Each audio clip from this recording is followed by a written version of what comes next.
the DH number 4, Tim Maxingale. Batting 7th, playing second base, number 10, Carson Bowers. Batting 8th, playing third base, number 11, Blake Edwards. And batting 9th, the shortstop, number 13, Ryan Eiley.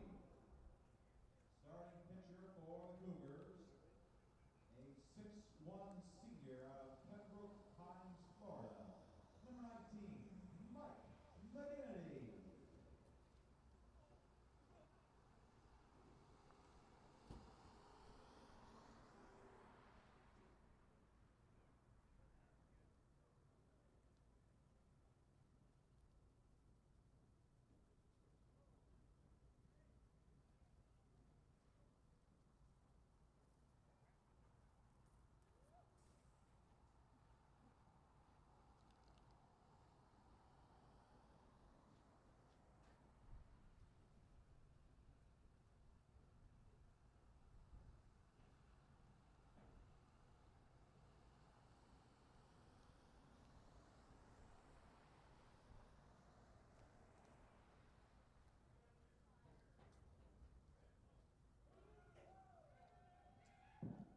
And here come the Cougars. Your starting outfield from left to right, Kevin Manos, Brendan Collins, Jackson Oliver. Your infield from left to right, Blake Edwards, Ryan Eiley, Carson Bowers, Mike McClellan, and your battery, Blaine Miller, and starting pitcher, Mike McGinnity. Now, ladies and gentlemen, we ask you, if you are able, to please rise as we honor America with the playing of our national anthem.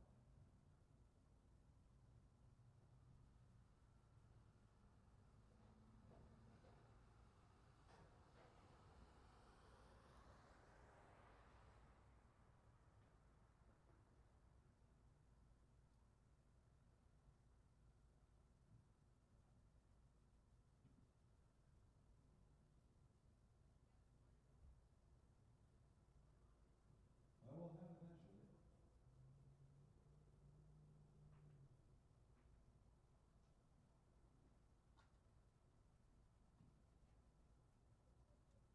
Technical difficulties have prevented us. You know how it goes. So, God bless America and all that, and let's play ball.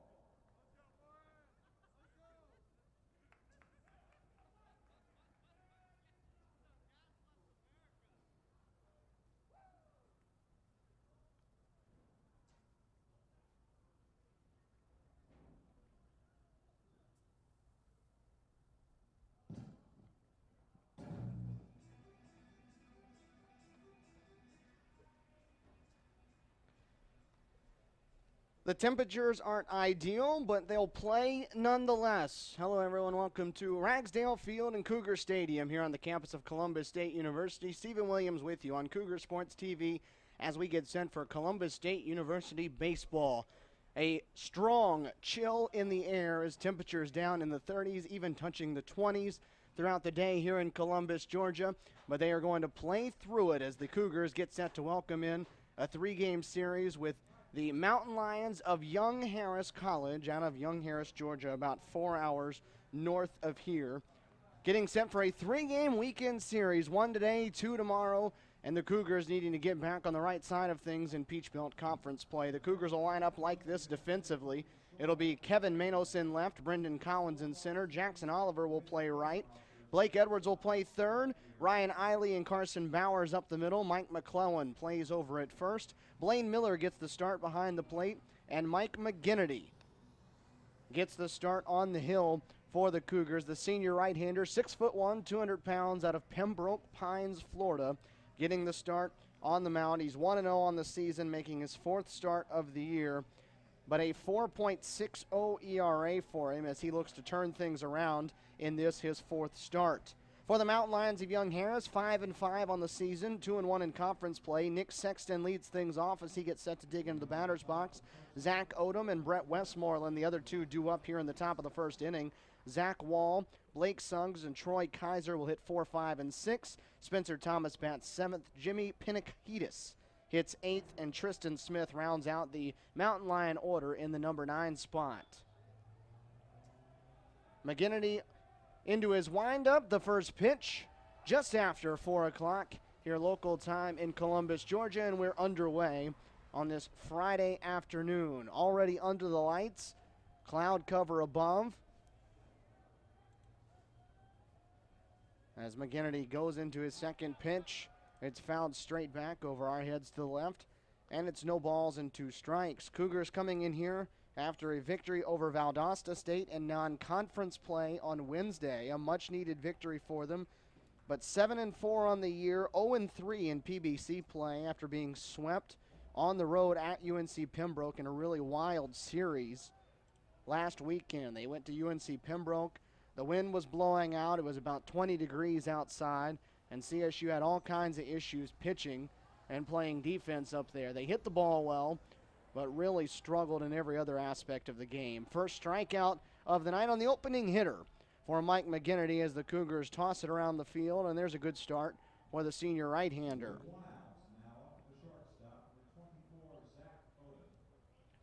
The shortstop, Zach Odom, will hit now. Odom, a 5'6", 160-pound sophomore out of Blairsville, Georgia. Digs in on that right side. Takes the first one high and away. Odom digs in, making his 11th start in 11 games. 300 average for him, 12 hits and 40 at-bats, a double, a home run, 5 driven in, and 5 scored. McGinnity roughed up in his start last weekend in conference play at UNC Pembroke as it's fouled straight back, 1 ball and 1 strike, as was just about every Cougar pitcher that stepped out onto the hill last week. CSU lost the opening game 13-9 to UNC Pembroke, and then lost the second game of the doubleheader 16-15 in an old-school college baseball slugfest as the breaking ball falls in for a strike. 16-15, and it was a heartbreaker even more because it was a walk-off 2-run home run that finally took it away from the Cougars in the 9th inning. 1-2 pitch just off the plate outside, evens it up, 2 balls and 2 strikes. CSU definitely hit the ball well last weekend. They scored 24 runs in the first 2 games of that 3-game series before falling 5-2 in the finale.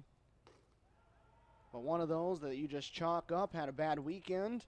Now you come back to work. That's why the conference season is 30 games long, still 27 more to play. 3 balls and 2 strikes here to Odom. McGinnity trying to keep the Mountain Lions off the base paths. The full count offering. Lifted in the air into right field. Oliver going back a few steps. He'll reach up and put it away for out number 2.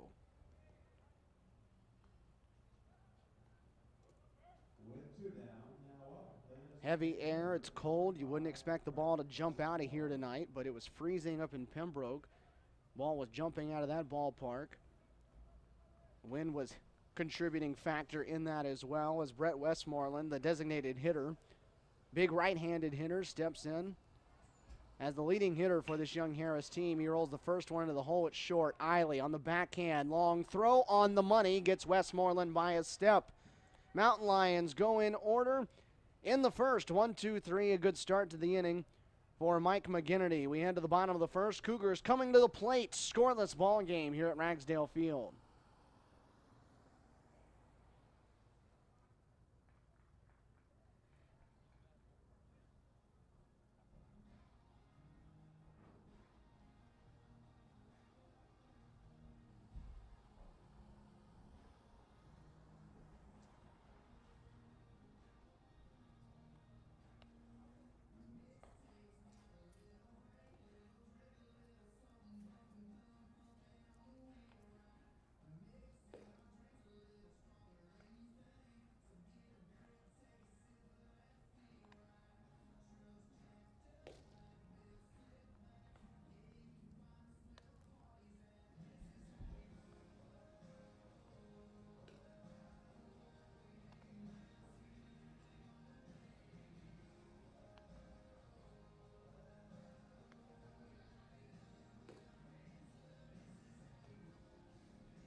Columbus State set to come to bat for the first time here in this 3-game series. The Cougars starting 9 looks accordingly. Brendan Collins leads things off. Kevin Manos and Jackson Oliver hit second and third. Mike McClellan, who had quite a weekend at UNC Pembroke a week ago, hits in the cleanup spot. Blaine Miller getting the start behind the plate hits fifth. Tim Massengale gets the start as the designated hitter. He'll hit sixth. Carson Bowers will hit seventh. Blake Edwards and Ryan Eiley rounding out the order in the 8 and 9 spot for Columbus State. Young Harris defensively. Kaiser, Sexton, and Pinakitis around the outfield left to right. Wall and Odom on the left side of the infield. Smith and Suggs on the right side. Thomas behind the plate. And it's left-hander Justin Cooper going to work on the hill to start things off for the Mountain Lions this weekend. 2-1 for the Southpaw, 4.15 ERA, making his 4th start of the year. A ball and a strike as that one misses low. 8 earned runs given up on 22 hits in 17 of the 3rd innings. He does have 17 strikeouts, so he has good stuff as Collins too far around on the bunt attempt there. It's a ball and 2 strikes. Brendan doing a nice job out of the leadoff spot for CSU. 319 average in 11 games, 15 hits, second on the team in that department. But he's down on strikes as his counterpart was to lead off the Young Harris first. So both starting pitchers start things off with a strikeout. Kevin Manos will be the hitter now. Dig in on the right side as Cooper's breaking ball spins a little high. Manos a 200 average, 4 for 20. As Cooper works quickly and fires the fastball in there. Manos, redshirt senior, 6 foot, 205 out of Woodstock, Georgia.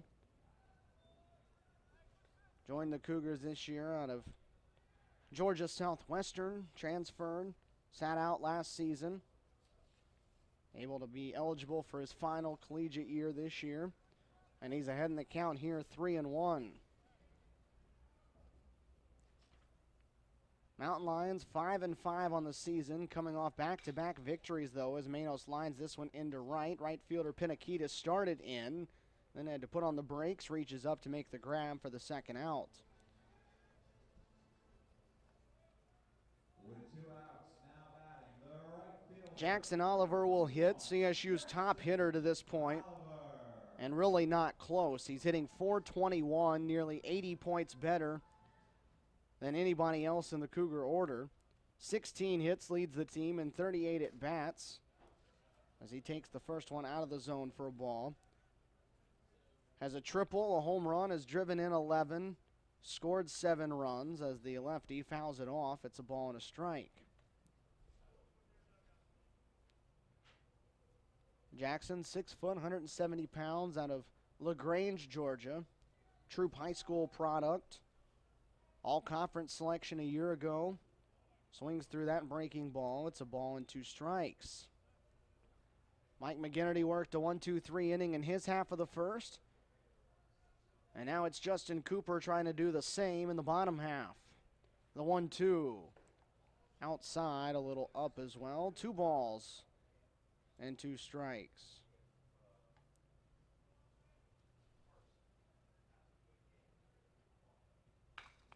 Oliver puts this one in the air, shallow center. Sexton coming on, still coming into the dive, and Sexton makes the grab. Nice play by the Mountain Lions center fielder. Takes a hit away from Jackson Oliver, and both sides go in order. 6 up, 6 down through an inning here at Ragsdale Field. We're scoreless on Cougar Sports TV.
4, 5, and 6 due up for the Mountain Lions in the top half of the second. Zach Wall, the third baseman, will lead things off. Wall, a sophomore out of Hayesville, North Carolina. Cleanup hitter for this team, digging in with a .214 average. Slow start to the year for him. 9 hits in 42 at-bats as he takes the first one inside for ball 1. Wall, a couple of home runs, though, tied for the team lead with Westmoreland in that department. Right-hander, slightly open stance, takes the breaking ball in there. It's a ball and a strike. Cougars hoping they can get Mike McGinnity back into the form that he was in last year. Has struggled so far this season in a couple of his starts that he's had. Thus the 4.6 ERA he's sporting coming into today. The pitch on the outside corner there moves the count to a ball and 2 strikes. McGinnity gave up 4 runs in 4 2/3 on opening day here against West Alabama. As this one's lofted into left center field, that'll get down for a base hit, and the first base runner we have on the afternoon. With a runner on first, now batting, the first baseman, number 27, Blake Suggs. That'll bring Blake Suggs to the plate. Left-handed hitter. He'll dig in and go to work here for Young Harris with nobody out and a man on. McGinnity on February 14th, last Saturday, gave up 6 runs. 4 of those were earned in just 4 innings of work. Gave up 10 hits as he was hit around a little bit against UNC Pembroke, as Blake Edwards is going to make the play on the popped-up bunt. So there's a gift for the Cougars as Suggs failed to get the bunt down. And Edwards able to make the play in foul territory for the first out. That'll bring Troy Kaiser, the left fielder, up.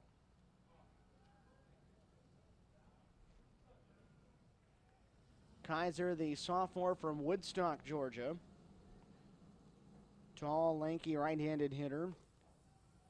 Digs in, takes a strike. McGinnity does have one really good start to his name, though. That was on February 7th, the opening game at Lynn University, who at the time was ranked number 20 in the country. They're up to number 17 in the latest poll. He went down to Lynn and had one of his better games in a Cougar uniform. This one's going to be a tough play, and that one's going to be a seeing eye single, a jam job. Good pitch from McGinnity. But Kaiser able to fight it off. Singles into right field softly, and there's 2 on with 1 out. That'll bring Spencer Thomas to the plate. 2 on, still just 1 down in the inning.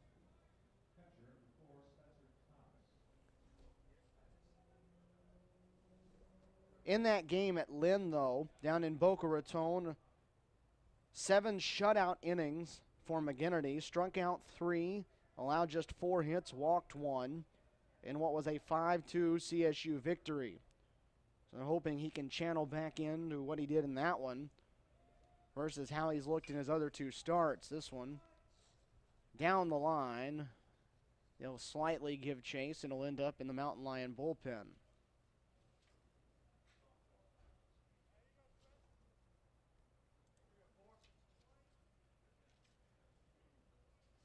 McGinnity last season was 7-2, 3.75 ERA for him. He started 15 games, started the first game of all the weekend series for CSU, is transferred in. Out of junior college, came in and became the #1 starter right away, a product of Broward Community College down there in Florida. 1-1 the count to Spencer Thomas. Wall out at second, Kaiser on at first, only 1 away. Couple of looks to the second base runner, and McGinnity leaves it up and in. 2 balls and a strike. Thomas making his 10th start in 11 games. .233 average, 7 hits, 30 at-bats. 9 runs scored, a double, a home run, and he's driven in 4. A good cut there on the fastball, but fouled it straight back, and the count evens up. 2 balls and 2 strikes. Some interesting ties between the CSU program and the Young Harris program. Greg Appleton, longtime head coach of the Cougars, spent 4 seasons up there in Young Harris as the head coach prior to coming down here. Posted a 127-74 record during those 4 years, as this one's on the ground softly towards third. Edwards coming on, strong throw, and McClellan held the bag over at first for the second out. Nice play by Edwards, the Gold Glover, over at the hot corner.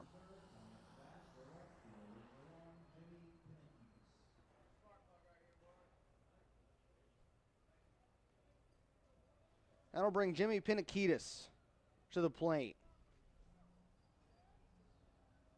Right fielder, a junior product of Arlington Heights, Illinois. Transferred to Young Harris out of Upper Iowa University. Left-handed hitter up there with a pair of runners in scoring position and 2 down. And the first one misses the mark for ball 1. Top of the second inning, scoreless here on Cougar Sports TV. 2 more games to come in this series. Both of them will happen tomorrow. A schedule change from what was originally planned. Supposed to be 1 game today, tomorrow, and Sunday. As this one's hit into the air, left center field and deep. Collins still tracking it into the gap, a couple steps shy of the track. He'll make the grab, and that will strand a pair of runners in scoring position. So McGinnity gives up a pair of singles, able to dance around trouble, though, and puts a second 0 on the board. Cougars back to the plate. 0-0 ball game here at Ragsdale Field.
Mike McClellan, Blaine Miller, and Tim Massengale will step to the plate for the Cougars in the bottom of the second inning. Mike McGinnity able to get himself out of trouble in the top half of the second. Strands a pair of runners in scoring position, and now Mike McClellan will go to work.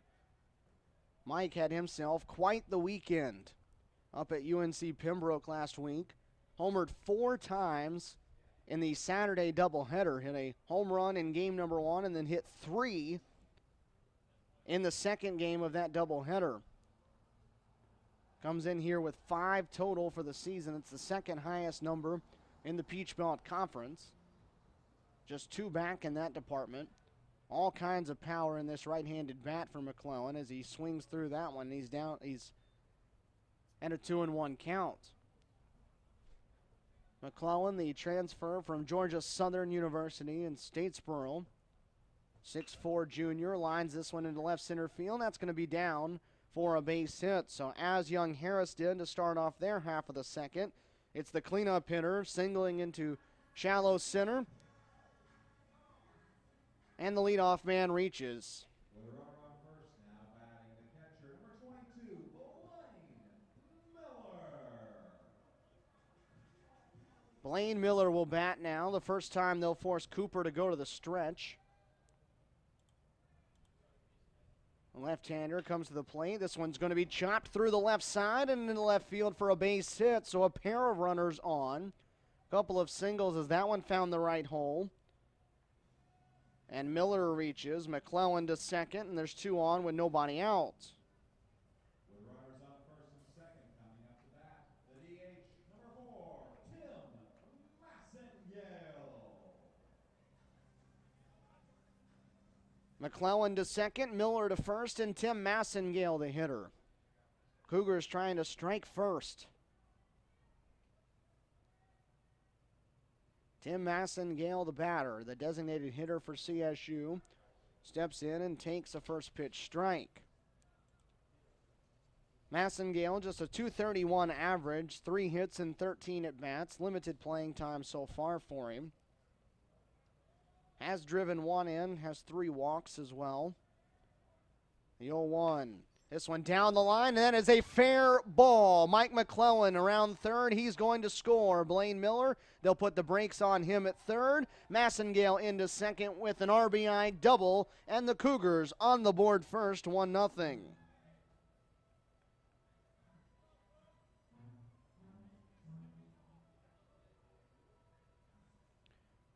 So Massengale picks up his first extra base hit of the season, goes for a double down the left field line, and the Cougars strike first.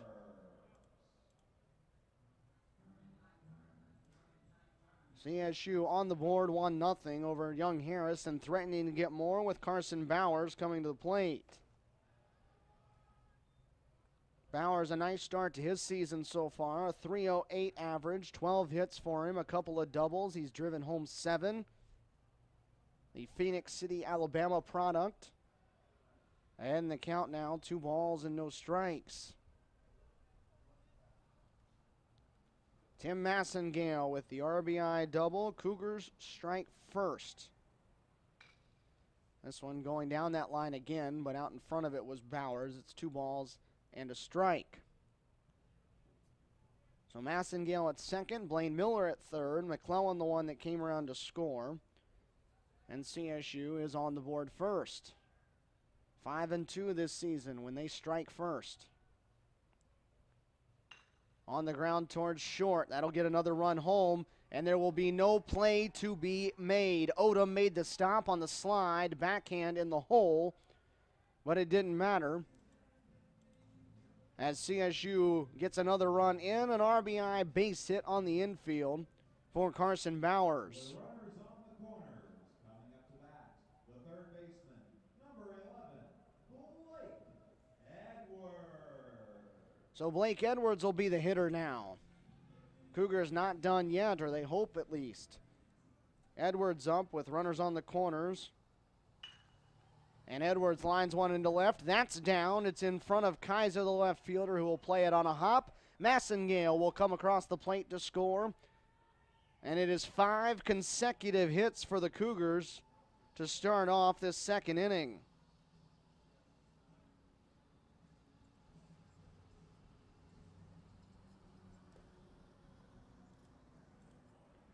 Now it'll be a mound visit coming up here for the Mountain Lions, who threatened in the top half of this inning,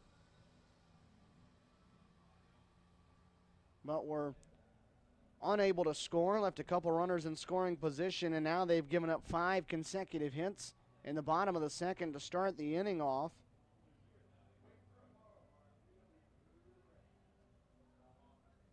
And it is a 3-0 CSU lead.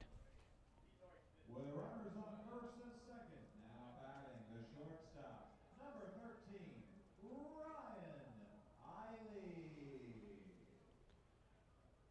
Ryan Ryan Eiley. Eiley, the Cougar shortstop and number 9 hitter in the order, the 6th man to bat in the inning, and he's up there, still nobody out and 2 on. 3 runs already across. First one from Cooper. Eiley shows bunt.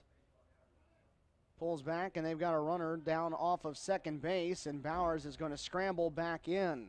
Just dancing off the bag out there. The catcher, Thomas, ran at him for a second, forced him to commit to second base. Bowers able to dive in around the tag, though. A ball and no strikes to Eiley. Cougar shortstop, a junior out of Ferdy Grove, Australia. Came here from Colby Community College in Kansas. 1-0 pitch, shows bunt again, tries to lay the drag bunt down, but he fouled it off. It's a ball and a strike.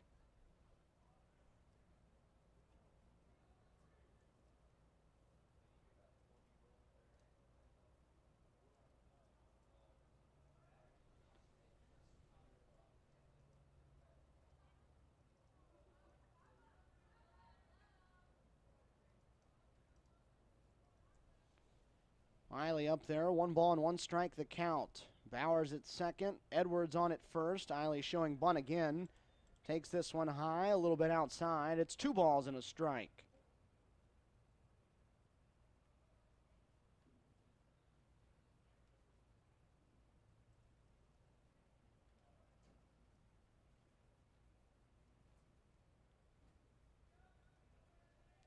Cooper working out of the stretch still. Corners in, expecting bunt, and Eiley able to get time called right before Cooper came to the plate. Eiley hitting just .207 so far. 6 hits in 29 at bats. Couple of doubles for him. He's driven in 4. Shows bunt again. Gets it down, but again foul down the third base side. And now likely will have to swing the bat. 2 balls and 2 strikes.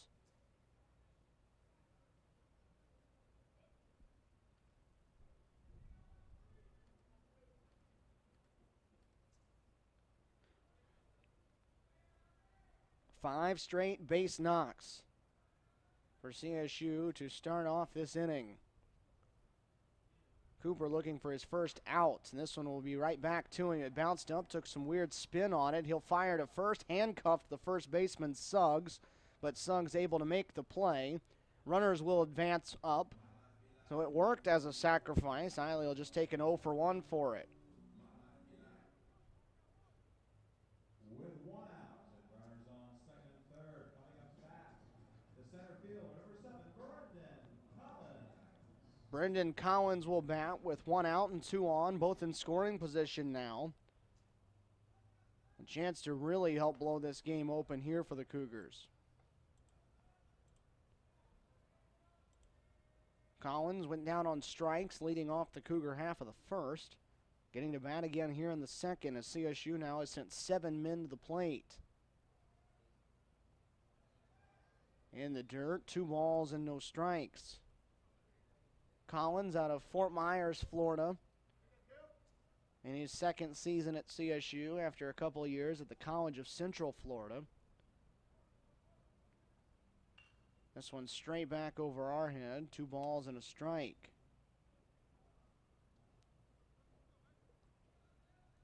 Again, very, very cold afternoon turning into evening here in Columbus, Georgia.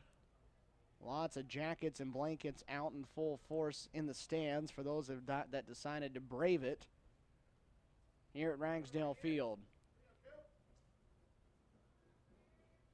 Runners at second and third take their lead. The 3-1 to Collins.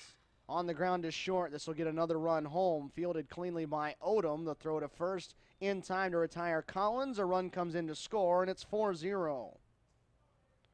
Productive at bat there for the Cougar leadoff man. That'll bring Bowers to the plate. Edwards will move to third. And 4 runs have scored here in the second. Kevin Manos will be the 8th hitter to hit in the inning. As he goes around. First pitch strike. Manos hit a ball hard to right field his first time up, but has nothing to show for it. A ball and a strike now. McClellan single, Miller single, Massengale RBI double, Bowers RBI single, Edwards RBI single. That's how this inning started. Stayed on the breaking ball that time, but fouled it straight back. A ball and 2 strikes.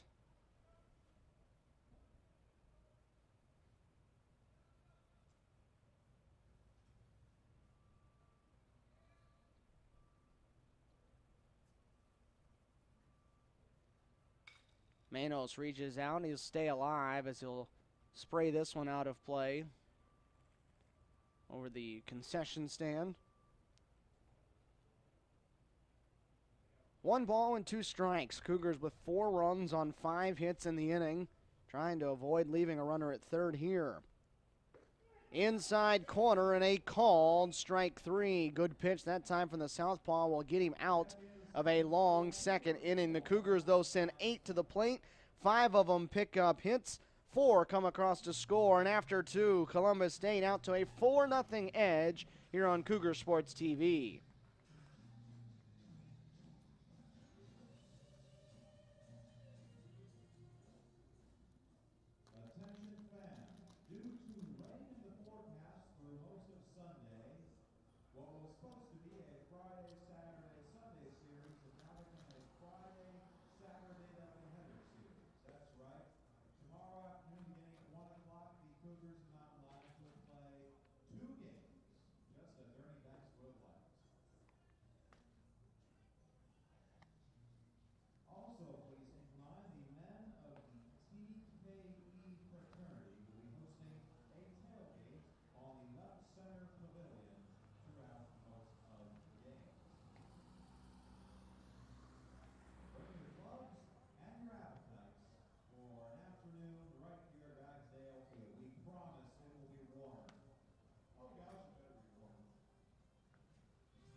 Cougars get a 4 spot on the board in their half of the second inning. And now McGinnity will go back to work on the hill for CSU, pitching with a comfortable lead. Now he needs to put a quick 0 up. Tristan Smith, the number 9 man in the Mountain Lion order, leads things off as he takes a first pitch strike. 4 runs on 5 hits for the Cougars in that second, and a little breathing room for the senior right-hander to work with. 0-1 pitch, rolled foul of third. No balls and 2 strikes. Smith, a freshman out of Adairsville, Georgia. 5'9", 180 pounds, starting at second base today. Down in the count 0-2, though. The pitch from McGinnity way outside. Wasted 1, a ball and 2 strikes. Smith started all 11 games of his college career so far. Has just 2 hits, though, in 32 at-bats. Make it 2 hits in 33 at-bats as he swings through the fastball. A strikeout for McGinnity, and there's 1 away. Second strikeout of the day for the right-hander, and it'll send us back to the top of the Young Harris batting order. Center fielder Nick Sexton.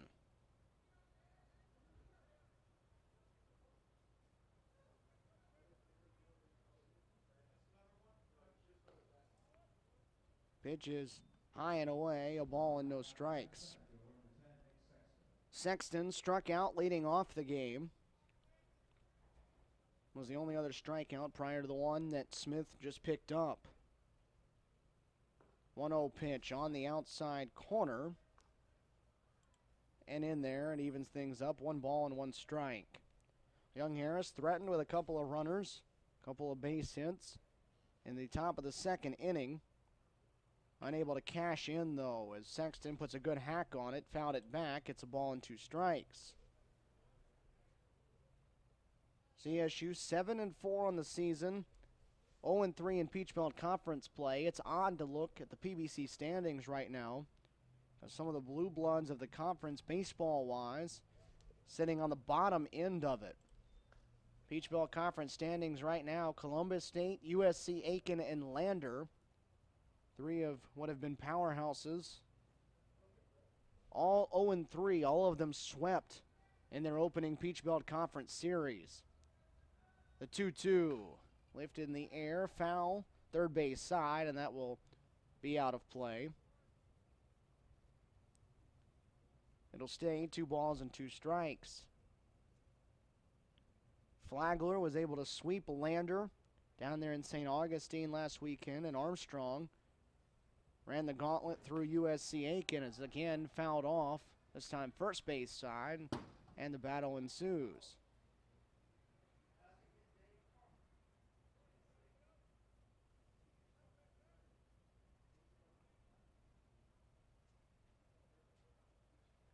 Two balls and 2 strikes, still the count. Sexton battling, fighting off a couple of pitches with 2 strikes. This one jammed him on the ground, softly to second. Bowers on the run, makes a good throw, and there's 2 down.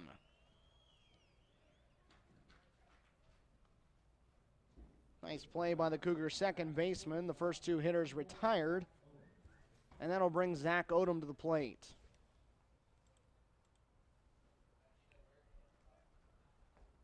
McGinnity worked a 1-2-3 first, trying to work a 1-2-3 third. Odom flew out to right field, trying right again, but this one's going to drift far enough to go out of play.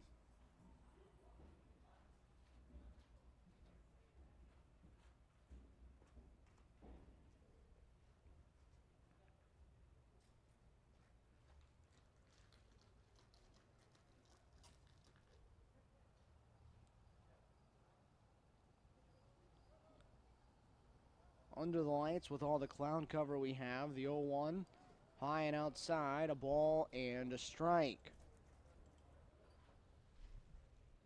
Cougars have this 3-gamer and on the road for non-conference play to Tuskegee on Wednesday, and then they'll be right back here at home for another Peach Belt Conference series. Next weekend, North Georgia will be in town And that will be a start of a 6-game homestand for the Cougars. That'll see them play 3 with North Georgia. They'll play a couple with West Florida, and then Tuskegee will make the return trip back up here to finish off that 6-game home stretch. 3 balls and a strike now to Odom. Young Harris's top hitter, Brett Westmoreland, standing in the on-deck circle. He'd be the batter if Odom could reach. Odom will reach as he lines this one right back through the middle, and that's going to get down into center field for a base hit. So got ahead in the count, got a fastball in the middle of the zone, and he hammered it into center for a clean hit.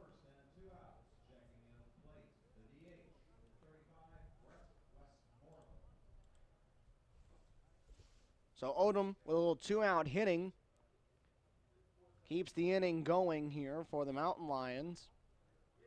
And now Brett Westmoreland, the designated hitter, gets a chance. Hit the first pitch he saw on the ground to short to end inning number 1. He'll take his first one here, and it's in there for a strike. Westmoreland, .486, the batting average coming into play today. 130 points better than any of the other regulars for the Mountain Lions. 18 hits, 37, now 38 at bats. Pops this one up. That one's going to be out of play over our right shoulder. Couple of home runs. He's driven in a team-high 13, scored 7 runs, walked 5 times, does have 10 strikeouts, though. He's down in the count here, no balls and 2 strikes. Odom on at first. The 0-2. Near the outside corner, but off the plate. Blaine Miller trying to frame it up. Ball and 2 strikes.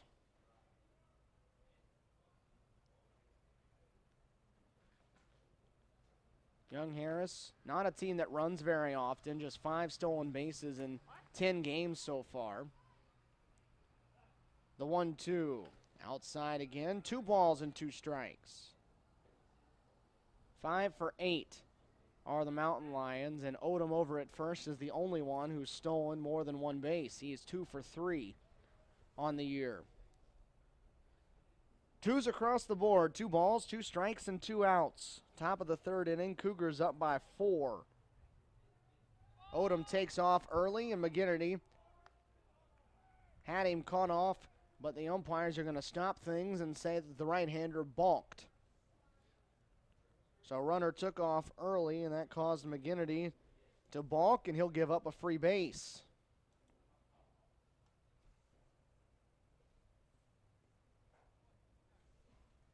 McGinnity had him dead to rights, but both umpires stopped play, called the balk, and now Westmoreland a chance to cut into the CSU lead. Runner in scoring position with 2 down. The 2-2, good cut, centered it up, but just underneath it, and it'll stay a 2-2 count.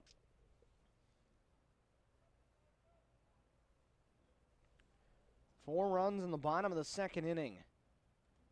The difference in this one so far, Young Harris trying to answer right back. 2 down though. 2-2 once more down the left field line, out in front of an off-speed pitch, and it'll stay 2-2.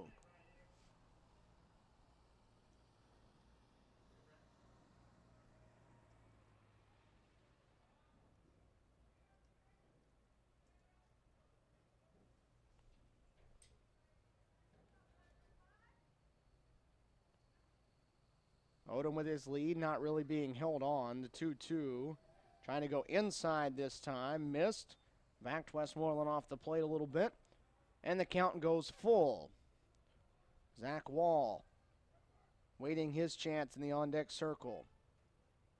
3 balls and 2 strikes. First base is open if McGinnity misses the mark. The 3-2 pitch. High and tight, he will issue the free pass. So had no trouble retiring the first 2 hitters. But now a couple have reached a single and a walk with 2 outs. And there's a pair on.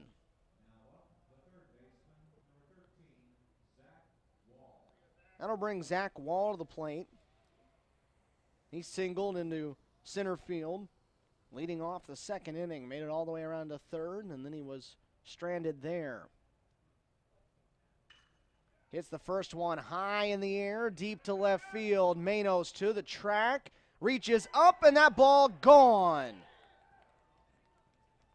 Manos got to the wall, gave it a leaping effort. Couldn't get to it, though. And with 2 outs, Young Harris has now struck for 3 big runs. So 3-run home run for Zach Wall. That'll be his 3rd of the season. He's 2 for 2 on the day, and what was a 4-0 CSU lead very quickly is now 4-3. Looked like it would be an easy inning for the right-hander. A strikeout, a ground out. First 2 hitters were retired. Gave up a single after he fell behind in the count, issued a 2-out walk, and bang, a 3-run home run. Pitch is in the dirt. 2 balls and no strikes now to Blake Suggs. Make it 13 runs driven in on the year for Wall. Will lead the team now in home runs and tied for the team lead in runs batted in. Pitch was in there, 2 balls and a strike. The Cougar offense will have some work to do. Got to continue to tack on. The 2-1. Fouled away, third base side into the netting. 2 balls and 2 strikes.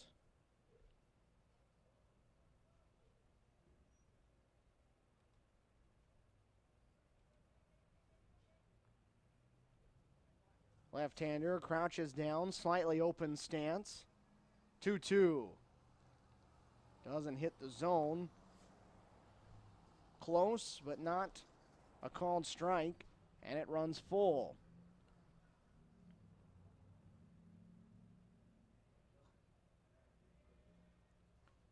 Three-two pitch into left field. That's going to get through for a base hit.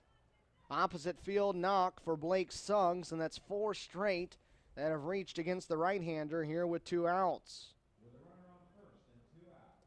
Now batting the left fielder, number 21, Troy Kaiser. Troy Kaiser will be the hitter now. He owns a base hit and his only at bat. Got jammed last inning, but fought one through the right side into right field for a hit. First pitch breaking ball from McGinnity. Went front door with it, but left it too far inside. It's a ball and no strikes. So rough third inning here for the Cougar right-hander. To 57, now 58 pitches as that breaking ball spins high. It's 2-0.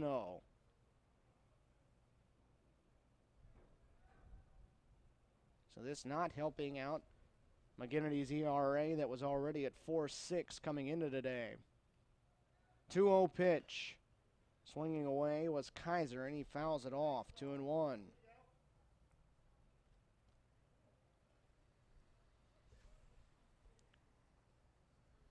Four in the second for CSU, answered by 3 so far here in the third for Young Harris.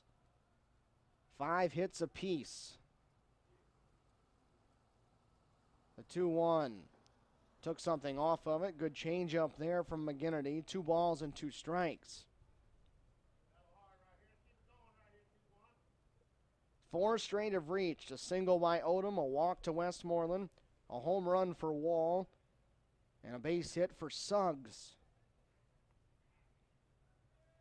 The 2-2 breaking ball, and again, he's left every one of those in this at bat inside. Not getting around it enough, and the count's full. Over 60 pitches now, and he's not through the third.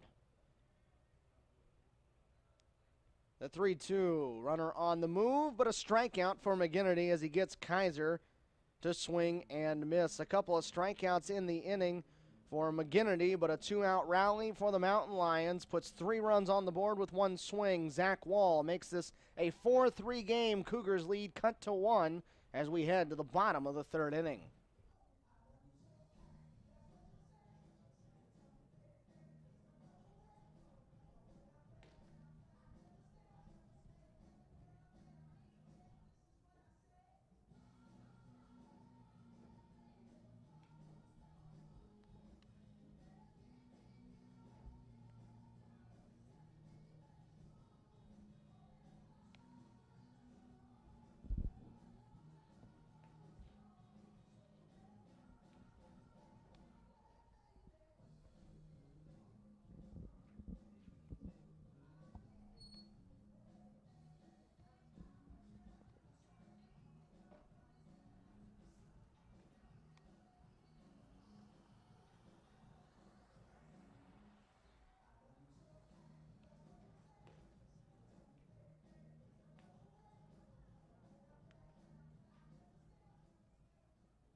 Leading off the bottom of the 3rd for Columbus State, the right fielder, number 21, Jackson Oliver.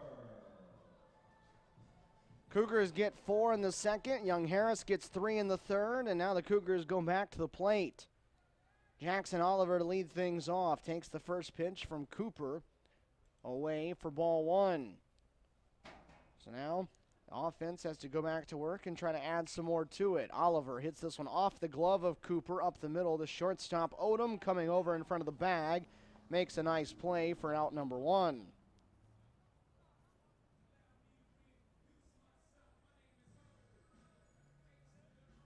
So Oliver down on just 2 pitches, and now Mike McClellan will stand in. Number 27, Mike McClellan. McClellan started off that 2nd inning rally, the first of 5 straight hits for the Cougars. Eventually came around to score on the double by Massengale. Scored the first run of this game. Now we've had 7.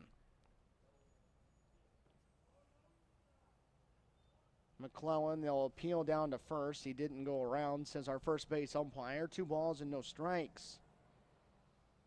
Both sides with 5 hits. CSU with an extra run. McClellan takes that one on the outside corner. 2 balls and a strike. Mike hitting .316 entering the day. 12 hits for him. Second on the team with 12 runs scored, and the count is battled back to even. It's 2 balls and 2 strikes.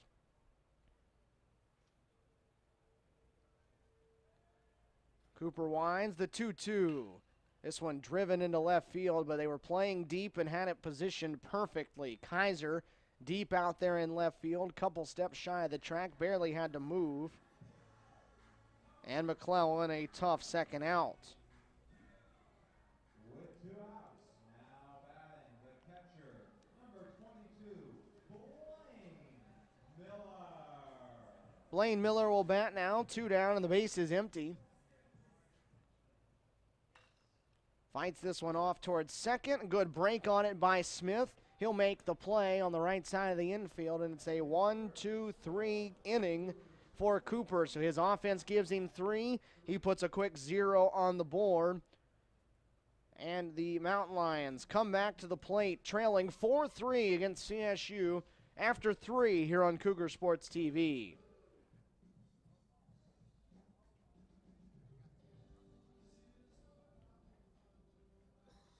And now, ladies and gentlemen, it is time for On This Day in Baseball History.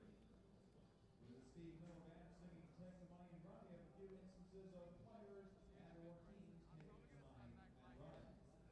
Today in baseball, February 20th, 1953, pledging not to move the team from St. Louis, Pierre Baron, August A.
7, 8, and 9 due up here for the Mountain Lions in the top of the 4th inning as they try to even this game back up. 4-3, Columbus State in front.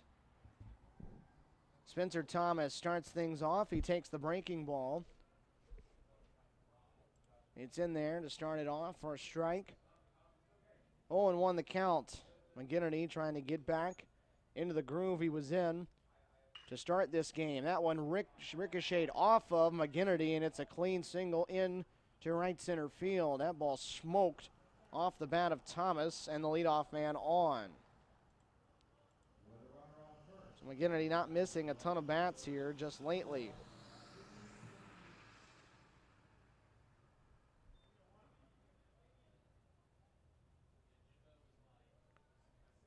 Sixth hit of the day for Young Harris. That'll give Jimmy Pinakitis, the right fielder, a chance. He flew out to deep left center field. His only time up as he tries to lay a bunt down there, but fouls it off for a strike.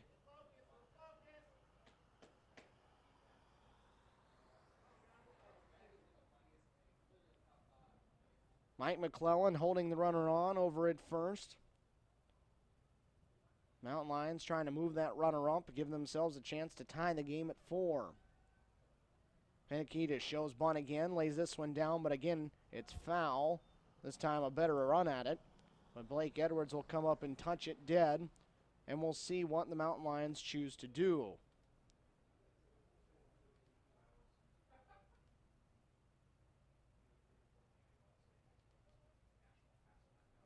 Travis Huffman in his first season at the helm there in Young Harris, Georgia. Spent the last 4 seasons up there at Young Harris as an assistant coach. And down on strikes is Pinakitis as he takes the pitch on the outside corner for strike number 3. 4th strikeout of the day for McGinnity. Huffman, though, sliding into the spot of head coach this season. And has his team off to a 5-5 start so far. This time the bunt is laid down. Smith lays it down right back to McGinnity, though. He'll go get the lead runner at second. So a couple of failed bunt attempts on the part of the Mountain Lions, and there's 2 away.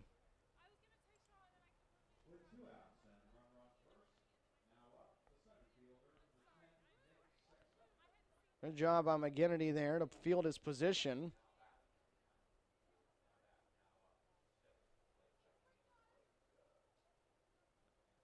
Top of the order up, though, for the Mountain Lions, and Nick Sexton, who's 0 for 2 in the game. So failed sacrifice turned into a strikeout for Pinakitis. And another sacrifice attempt by Smith turns into a fielder's choice as the lead runner is gunned down. So Sexton will try to keep the inning going with Smith on it first now. On the ground up the middle, Eiley moving to his left. Good play up the middle, backhanded flip to Bowers, and that will retire the side in the 4th. So the Mountain Lions get the leadoff runner on, fail to move him up, and a 0 put up by the right-hander. We head to the bottom of the 4th inning here at Ragsdale Field. Cougars on top, 4-3.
Stephen Williams back here with you on Cougar Sports TV, your home for Columbus State University athletics.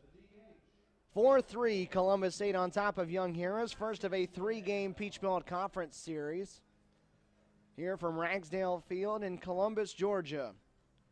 Tim Massengale to lead things off in the bottom of the fourth inning, the Cougar designated hitter. Doubled home a run and eventually came around to score in that 4-run second inning. He started the scoring, though. A double he tucked just inside the bag over at third. Drove home Mike McClellan, but he's down 2 pitches into the at-bat, 0-2. 6 straight hitters retired by the southpaw, Justin Cooper. And this one's fouled away. At 6 straight retired after he gave up 5 consecutive hits in that second inning. So he settled down and gotten himself back into a good groove. Trying to go inside with that one, missed low. It's a ball and 2 strikes.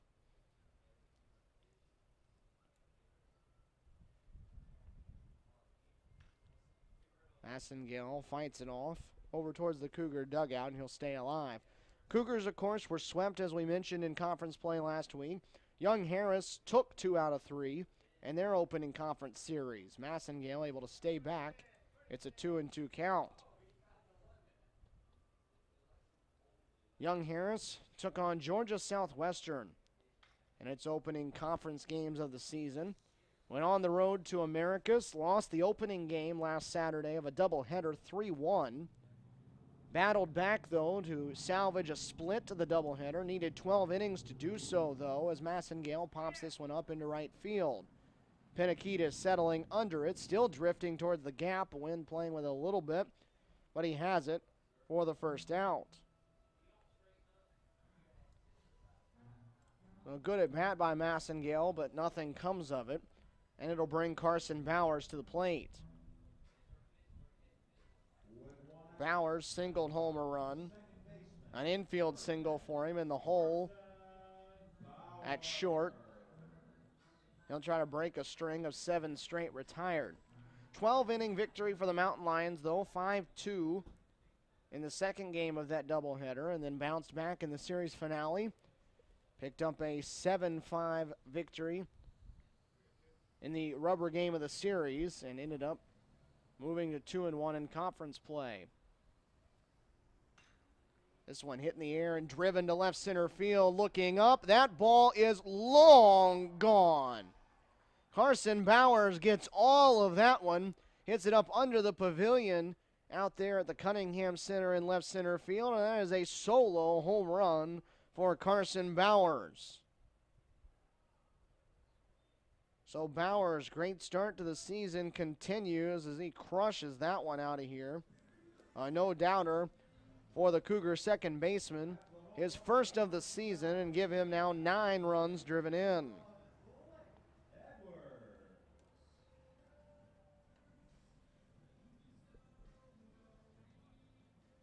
So Blake Edwards now will bat with the bases clear and 1 out. Hits the first one softly to third. It's mishandled, though, by Wall, and Edwards is going to be safe.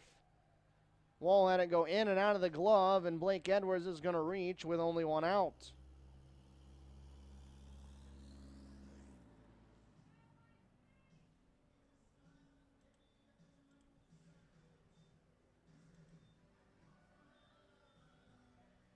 So an error on Wall puts Edwards on, and now Ryan Eiley will be the batter. First error of the day for either side puts Cooper back into the stretch, and for the first time he'll throw over and check on the runner.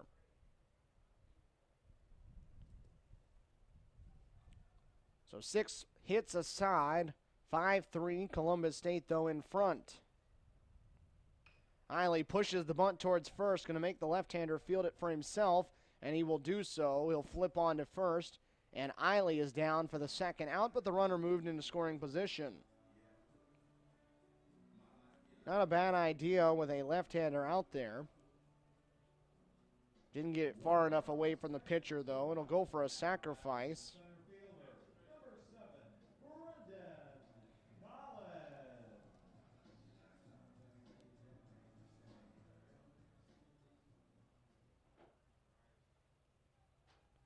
Two down in the inning, 5-3 the score. Blake Edwards out at second.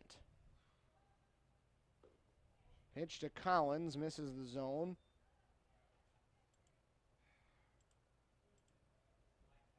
For ball one. Brendan 0 for 2 so far. A strikeout in the first, a ground out in the second.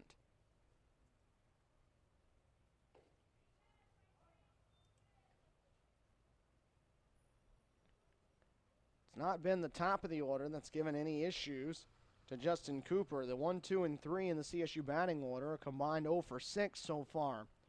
Bottom half, though, making him work. The 1-1 line down the left field line. That's going to drop for a base hit. Edwards around third. He's going to come in to score. Big turn for Collins over at first. He'll put the brakes on, though, and he'll stop there. But the Cougars will add another one to the board. And it is now a 6-3 game. RBI knock for Brendan Collins. And it is a 6-3 game. So Collins into the hit column now. His second RBI of the day, and Kevin Manos swings through a first pitch fastball for strike one.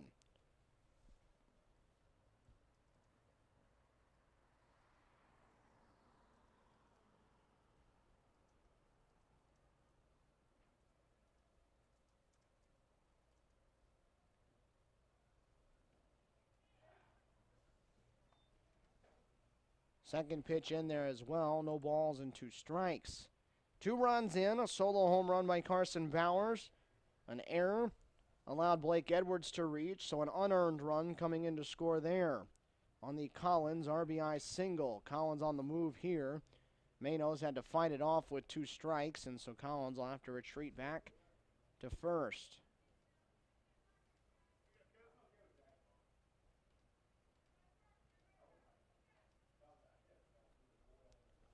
No balls and 2 strikes. 2 away here in the bottom half of the 4th inning. Collins being held on by Suggs over there at first. Manos fights another one off. Foul first. And Suggs won't be able to get to it before it lands on the track down that right field line. 6 runs on 7 hits now for the Cougars, who have scored quite a few runs so far this season. That's not been the issue for them. Team was hitting close to 300 coming into play today at 76 runs in 11 games. Manos, good cut at that one. Center cut of the plate there, but found it back. So Collins, who is on the move again, will head back to first. Cougars averaging nearly 7 runs a game, but they have a team ERA of 4.7. That is significantly higher than it was last year when the Cougars led the Peach Belt Conference in ERA. The 0-2. Again, Manos fouls it off. So good battle going on here.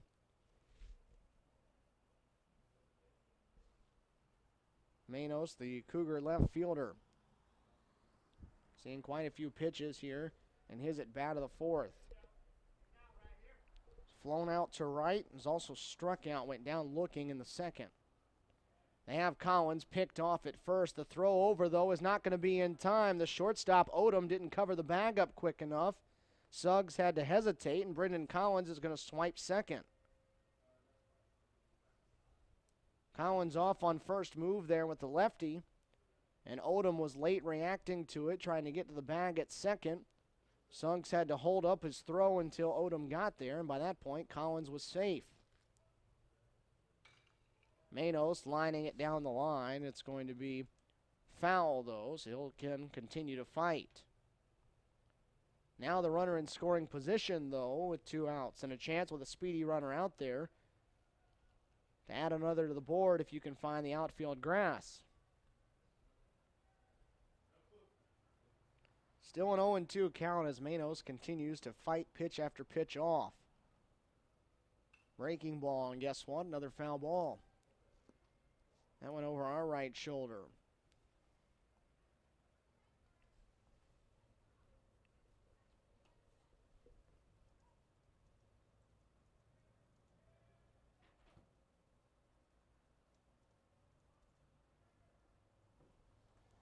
Finally, Cooper misses the zone.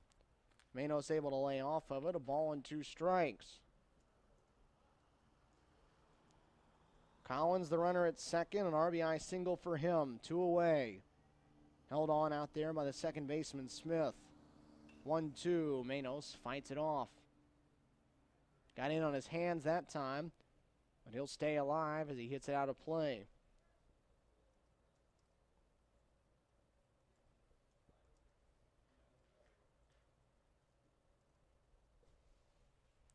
Two runs in the inning. It's a 6-3 game. Couple of looks to second. The 1-2. Over the plate, but high. 2 balls and 2 strikes.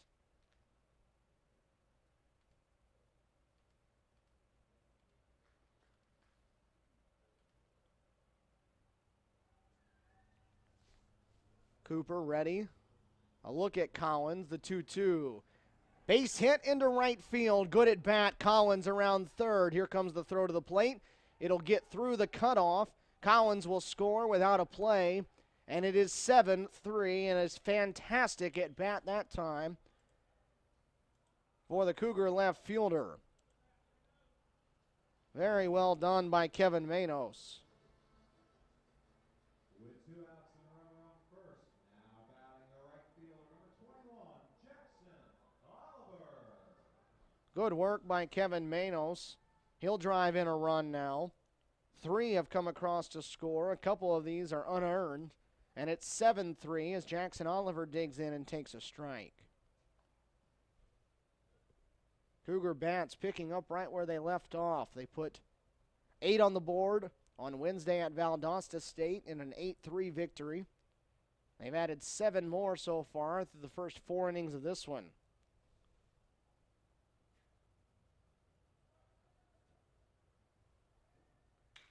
Oliver, clean single. That one's into center field. Manos around second. He's headed for third. He'll go in without a throw.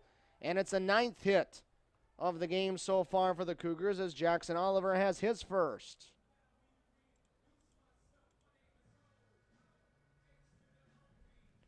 Action up and going in the Young Harris bullpen, and they look down there and say, speed it up, as the heart of the Cougar order coming to the plate with 2 outs and runners in the corners.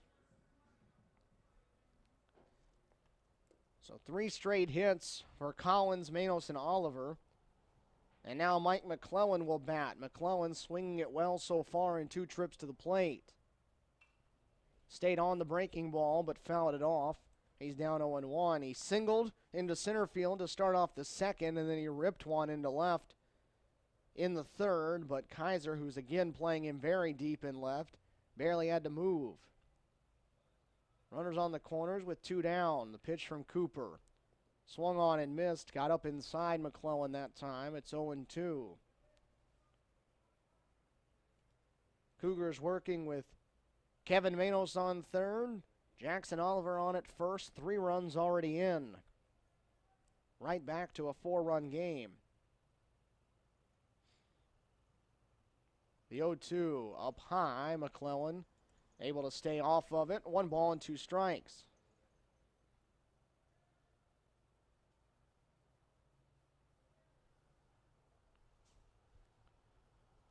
One for 2 on the day. 1-2 pitch. Backdoor breaking ball on the outside corner. A called strike 3. Cougars, though, send 8 to the plate for the second time in 4 innings. They get 3 runs across. The lead back out to 4. It's 7-3. CSU after 4 here on Cougar Sports TV.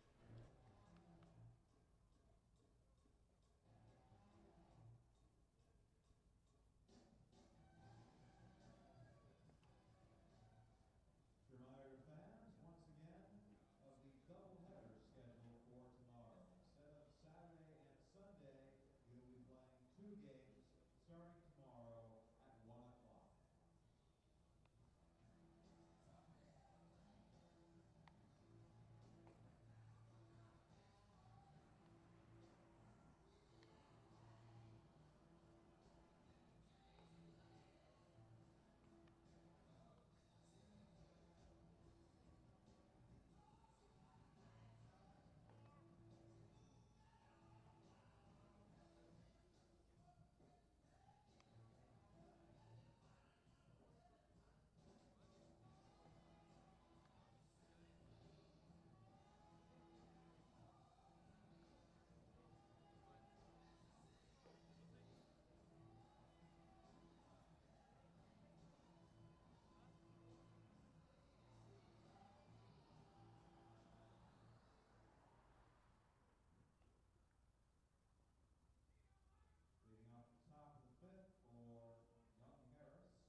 Cougars got 4 in the second, had a 4-run lead, and Mike McGinnity gave up 3 in the top of the third.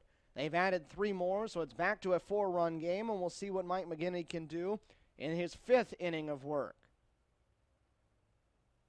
7-3 the score as Zach Odom leads things off for the Mountain Lions in the top of the 5th inning. McGinnity has 3 pretty clean innings, and then a 3-run third, a 3-run home run by Zach Wall, accounting for all 3 of the Young Harris runs. McGinnity's breaking ball outside, 2 balls and no strikes. It was Odom that started that 2-out rally in the third for Young Harris. He singled with 2 away. Westmoreland followed with a walk, and then Wall launched the home run. Inside, 3-0. As a coach, you always want, after a big offensive inning, get that pitcher out there, have him put a quick 0 on the board, and get your team right back to the plate. That's what Mike will try to do in this inning. 3-0.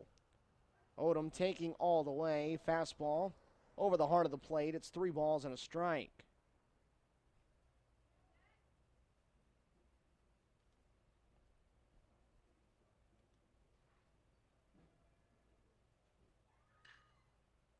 High fly ball, routine though, left center field. Hit a mile into the air, and Brendan Collins has it for the first out. Odom just underneath that one. Got all of it, but hit it straight up. That'll bring Brett Westmoreland to the plate. Ground out and a walk for him so far in 2 trips. Came around to score on the home run.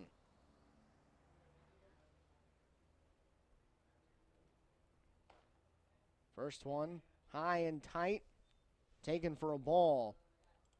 Doubleheader tomorrow starting at 1 o'clock. Those games will be seen right here again on Cougar Sports TV. Join you just before first pitch at 1 o'clock. Breaking ball there evens the count up at 1. A lot of the games around the southeast of the outdoor sports have been canceled for today and into this weekend. Cougar softball team was supposed to head to North Carolina for a tournament hosted by Catawba. That was supposed to be this weekend. Supposed to start today, play Saturday and Sunday as well, and that whole tournament was canceled because of inclement weather and cold up there in North Carolina. This one chopped foul. It'll be 2 balls and 2 strikes. A lot of other games around this area and the Peach Belt as well have been postponed. These 2, though, chugging right along, despite the fact that temperatures down around the freezing mark here in Columbus. 2-2 the count to Westmoreland. Outside corner, and he knew it. Headed straight back to the dugout after Blaine Miller caught the pitch, and he's down on strikes. 5 strikeouts on the day for McGinnity. A couple of them of the looking variety. And now Zach Wall will bat. Wall, of course, the one who's accounted for all 3 runs. McGinnity starts him off with a breaking ball. It's low and away for ball 1. Wall 2 for 2. He singled in the second, homered in the third. Again, they go off speed. This one blocked up in the dirt. 2 balls and no strikes. Temperature sitting at 36 right now in Columbus, although tomorrow it's supposed to be up in the 60s and a chance to touch 70 on Sunday. So sure, that'll be good for everybody's immune system. Pitch high and inside, 3-0.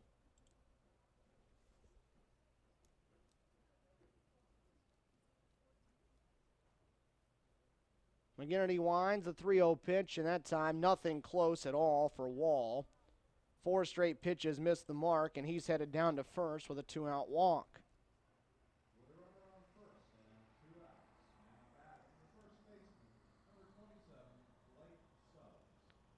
Blake Suggs the hitter now, the 2-out walk. Cougars hoping that this doesn't turn into the same kind of 2-out rally that happened in the third. Suggs has popped up a bunt attempt, and he's also singled. He singled his last time up through the left side. McGinnity misses the mark again. Looked like a changeup that time from the right-hander. Outside to the left-handed hitting Suggs, and it's 1-0. 7 runs, 9 hits, no errors for the Cougars. 3 runs, 6 hits, 1 error for the Mountain Lions. 1-0 pitch, low and outside. 2 balls and no strikes.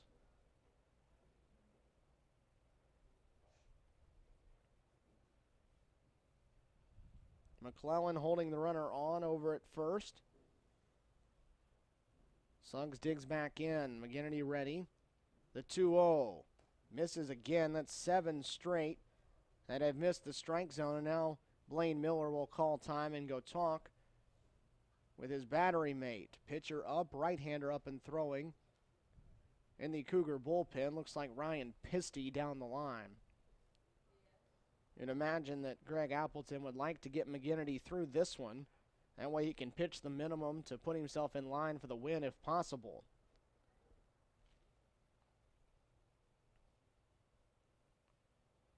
The 3-0. That one drifts off the outside corner, so back-to-back 4-pitch walks here from McGinnity. Put 2 on with 2 outs.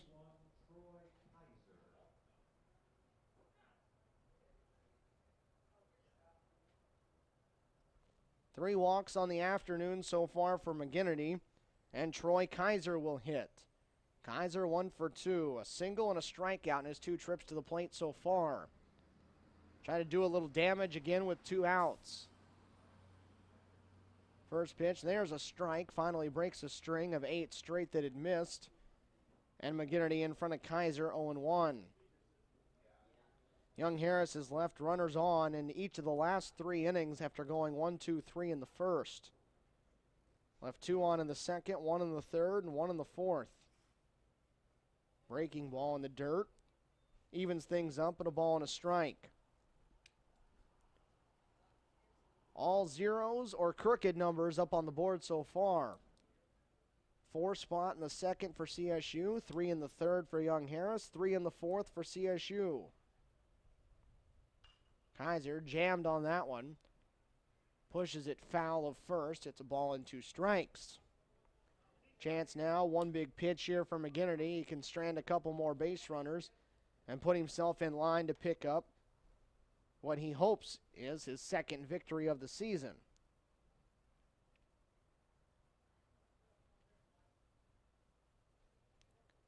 Cougar starters this season are 5-1.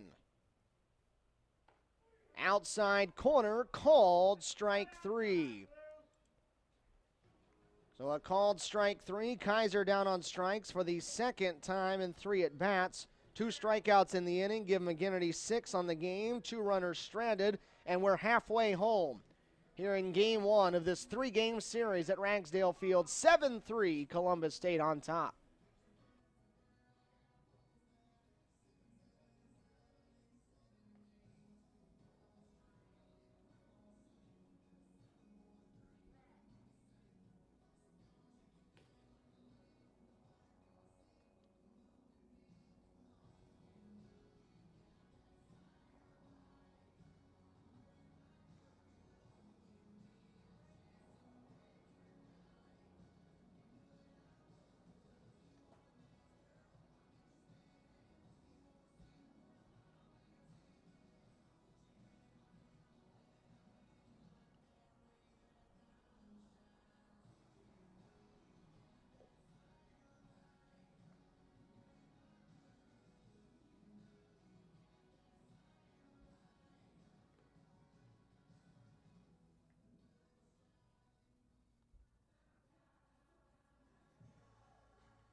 Big strikeout for Mike McGinnity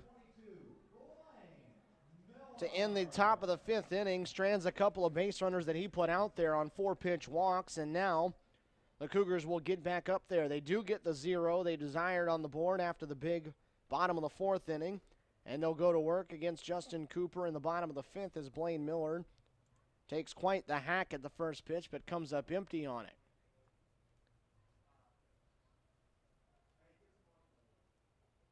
The 0-1 on the ground left side. That one's going to find its way through the 37 hopper into left field for a base hit.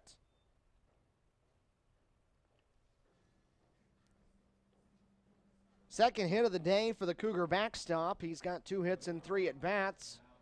And he'll start the inning off, set it up for Tim Massengale. Massengale, the RBI double and a run scored back in the second. Had a good at-bat in the fourth where he fought off a ton of pitches.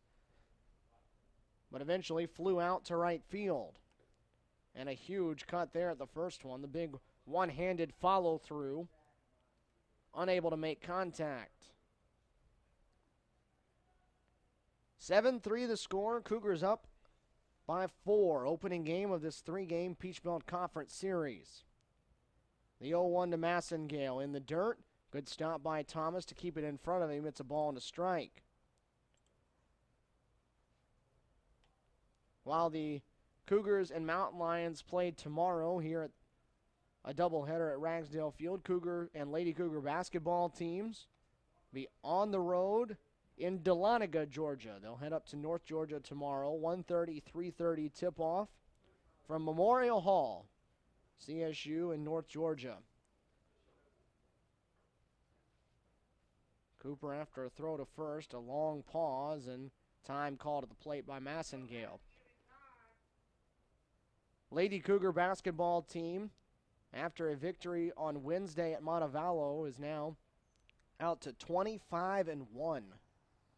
Just one loss on the season for Jonathan Norton's Lady Cougars. Find themselves second, though, in the Southeast Region poll that just came out on Wednesday. They trail Limestone, who is also 25-1, a pair of top 6 teams inside the Southeast Region. The 2-1. Below the knees, 3 balls and a strike. So Lady Cougars and Cougars each with 2 games left in the regular season. North Georgia on the road tomorrow. And then Clayton State comes to town next Wednesday as Massengale rolls this one to short. Odom on the backhand. The throw to second is going to get away into right field. Runners are going to try to advance, and they both will. Everybody safe. The throwing error by Odom allows them to advance, and there now are 2 scoring position with nobody out. With runners on second and third, coming up to bat the second baseman, number 10, Clarkson Bowers. It'll go down as an infield single for Tim Massengale, and then a throwing error on Odom allows the 2 runners to advance up. So now CSU a chance to tack on more.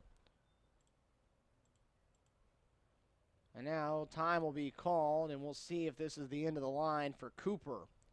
He's given up 7 runs on 11 hits to this point. There is a right-hander up and ready, and it looks like he will be called into action here in the 5th inning. So Cooper can't get an out in the bottom half of the 5th inning. And a pitching change coming up here at Ragsdale Field. 7-3 Cougars on top and threatening to add more here on Cougar Sports TV.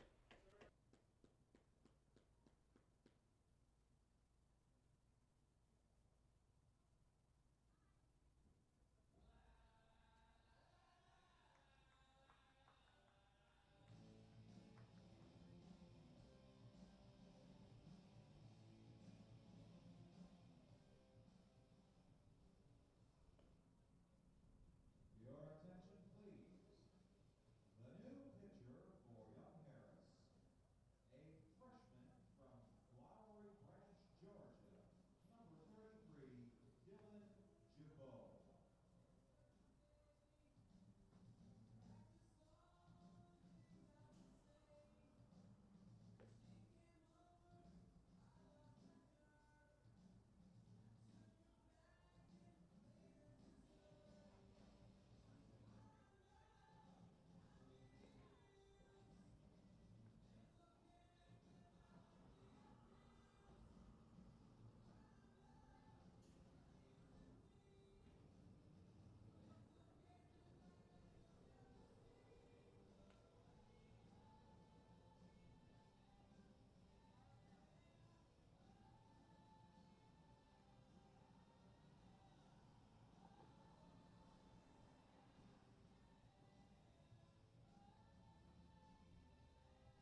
First time either side goes to the bullpen on the day. It'll belong to young Harris.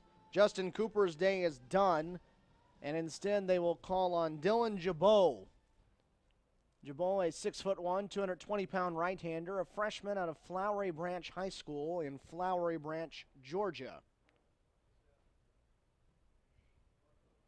So he will come on now, making his 5th appearance, all out of the bullpen. He's 1-1 on the season, 13.5 ERA, 5 1/3 innings pitched for him, 8 runs on 10 hits allowed, and the Mountain Lions will go with the infield in with Carson Bowers at the plate.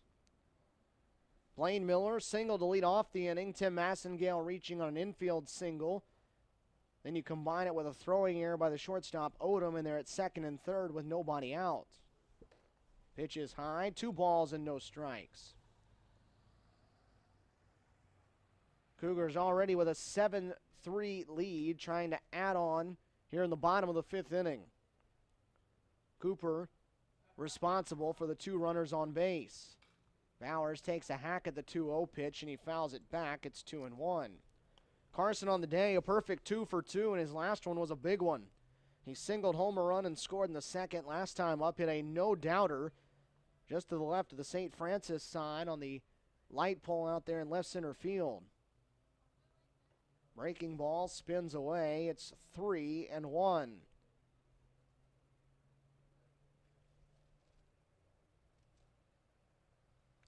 It's Miller on at third, Massengale out at second, and Bowers at the plate. Jabot to the plate. Bowers, big cut. Swung through it, though. It's 3-2. 4+ innings for Cooper, who didn't get an out here in the 5th. 11 hits allowed. He's already given up 7 runs, and he's responsible for the other 2, should they score. Full count offering into the air, into center field. Should be plenty deep enough to score the run. Going back on it is Sexton, and he dropped it out there near the warning track. A run's going to come in to score, and Sexton just dropped it out there in center field.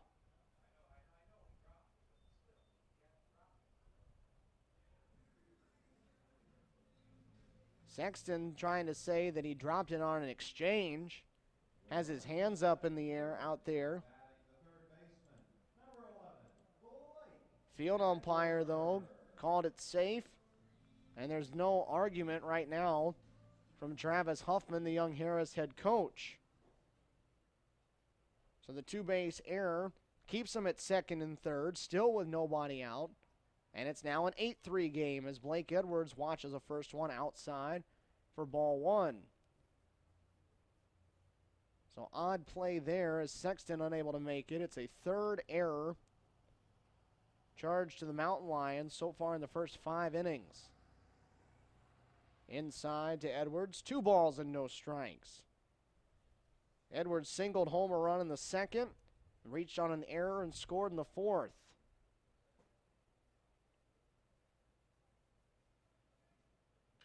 Edwards pops this one up behind second. Drifting there is Smith, backpedaling. He'll make the grab, drifting onto the outfield grass.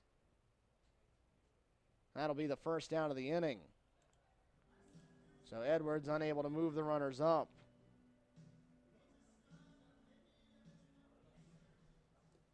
With 1 out, the runners on to second and third. Now batting the shortstop, number 13, Ryan Eiley. So Bowers and Massengale stay on second and third. The infield will stay in with 1 out for Ryan Eiley.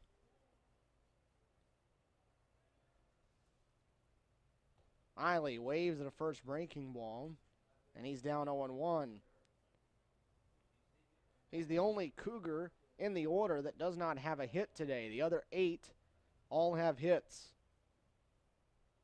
He has a sacrifice bunt and a ground out as he fouls that one straight back. It's 0-2.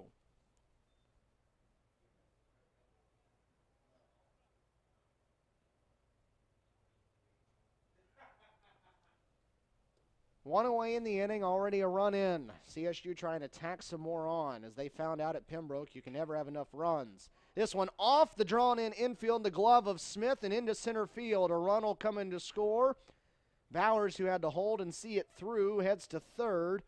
Smith had a play on it, extended his arm out. It hit off the end of his glove and ricocheted into center field. A base knock for Ryan Eiley, make it all 9 Cougar starters that have a hit now, and they have 9 runs on the board. RBI single for Eiley. And we go back to the top of the Cougar order. Brendan Collins up now. 2 runs in. They're on the corners and still just 1 out.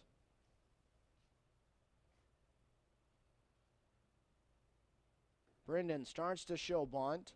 Pulls back and takes it for a ball.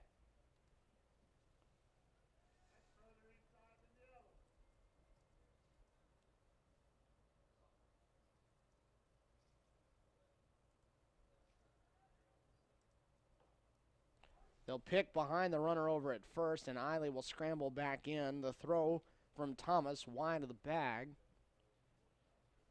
Pitch was in for a strike, though. 1 ball and 1 strike to Collins. 1 for 3 on the day for the Cougar leadoff man. A single in the 4th, went for an RBI. Stole a base, scored a run. He's driven in 2. As this one's hit up the middle, and it's going to get all the way through. Odom came up on it as he was getting ready to field and flip for a double play opportunity. It scoots on into center field. Another error committed by the Mountain Lions, and it's 10-3.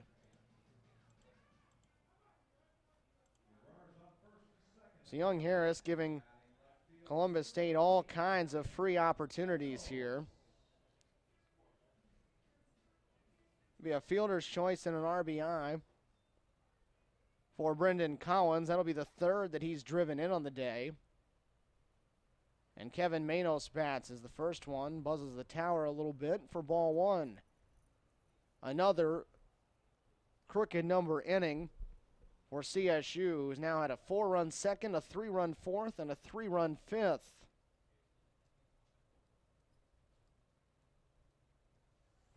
Manos takes it inside.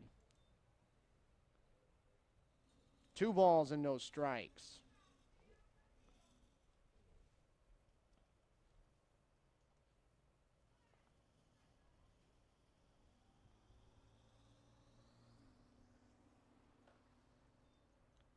Wide of the mark again. It's 3-0 and a left-hander up and throwing in the Mountain Lion bullpen now.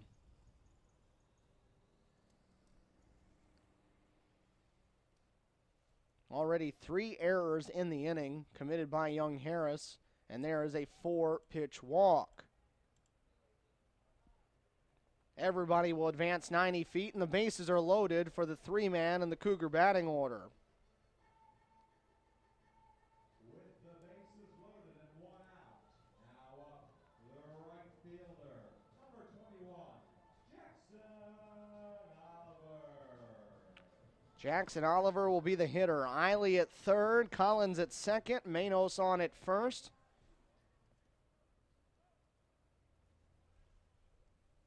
And now Oliver will bat. 1 for 3 on the day with a single his last time up. Chance to do some real damage here. Jamo misses the mark to start the at-bat. That's 5 straight.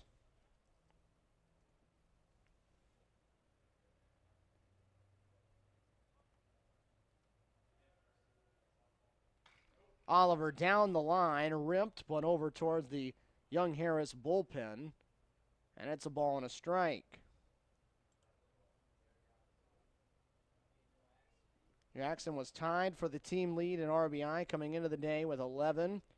Top hitter with an average of .421. Led the team with 16 hits. So he's the guy you want at the plate right now if you're CSU trying to tack on more runs. 10-3 the score. CSU scored 6 unanswered after Young Harris got within 1.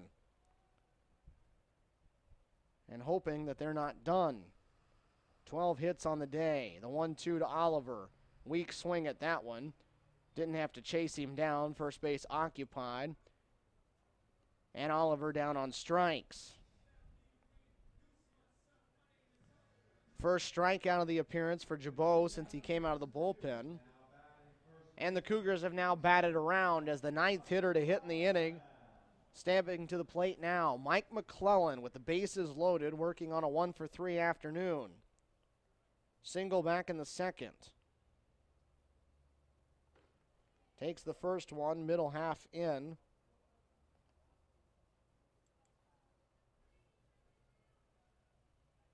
No balls and 1 strike. 10 runs on 12 hits and 4 Young Harris errors.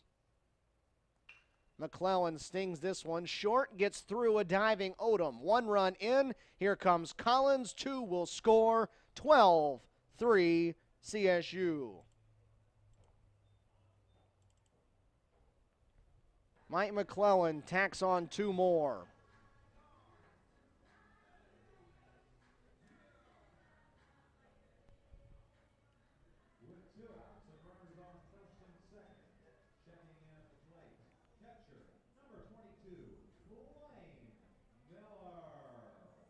And now, Young Harris on their way out to the mound again.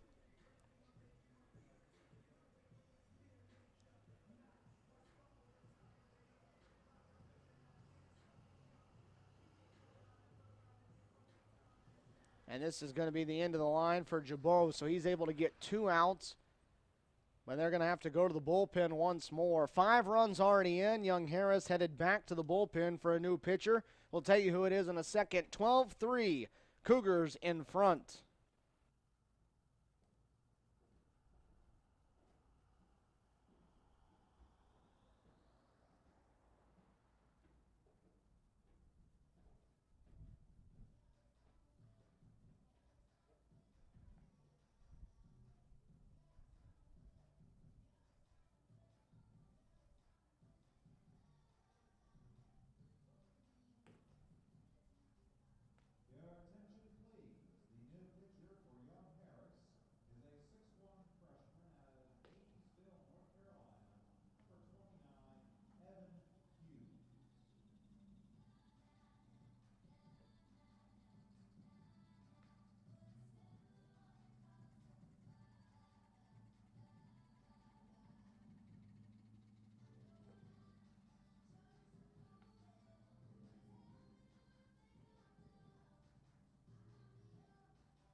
Travis Huffman going back to the Young Harris bullpen, and this time he'll pull out a left-hander. It'll be Evan Hughes, a freshman, 6'1", 255 pounds, out of Hayesville, North Carolina. Has not thrown at any point so far this season, so this would make it his collegiate debut. Transfer from Western Carolina University. He'll go to work now with 2 on and 2 out. In the bottom of the 5th inning, Cougars already with 5 on the board. And Blaine Miller, who started the 5th inning, will now bat for the 2nd time. Mike McClellan on at first. Kevin Manos out at second, 2 down. First pitch from the southpaw. Miller pops it up. Foul of first. Suggs giving chase over by the dugout. Had room, and he's able to get the ball in play. And for Hughes, 1 pitch, 1 out, and he's out of the inning for Young Harris. But not before 10 come to the plate, 5 come across to score, and CSU has blown it open. 12-3 Cougars after 5.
Greg Appleton going to his bullpen now as he'll call on his veteran right-hander, Ryan Pisty, a senior out of Boynton Beach, Florida, working his 4th outing of the year as he goes to work against Spencer Thomas in the bottom half of this Young Harris order. 12-3 the score. Cougars in front after 8 unanswered runs. Changed this from a 4-3 game to a 12-3 game. Ryan comes in here 1-1 on the season, an 8.53 ERA, 6 runs in 6 1/3 innings. He's been roughed up in each of his last 2 times out to the hill. Was so good here on opening day in relief of McGinnity. 3 1/3 innings pitched that day, no runs, just 1 hit against him, had 2 strikeouts. He ended up picking up the victory there. Needed just 35 pitches to pick up 10 outs. This one popped up just to the right of us, and it's a ball and 2 strikes. Since that time, though, he gave up 2 runs on 3 hits in just an inning of work at Lynn on February 7th, and 4 runs on 3 hits, and also walked 3 in 2 innings at UNC Pembroke last Saturday. Ended up taking the loss in that one. And this one he throws about 56 feet, and that's back-to-back pitches that have caught the arm, I believe, of Blaine Miller, who's going to have a couple of bruises to show for it.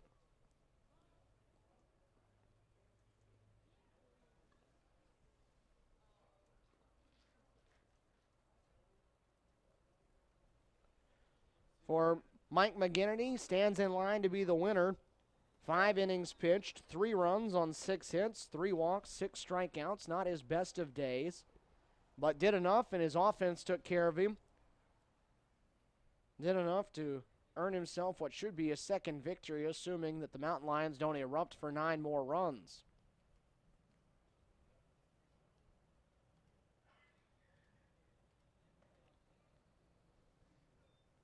Pitch misses the mark there, and it's a full count, 3 balls and 2 strikes. Thomas singled in his last at bat. He's 1 for 2 on the day. Full count offering, low and outside, and not the start you were hoping for. If you were the Cougars after you have a 9-run lead, Pisty comes in and issues a leadoff walk.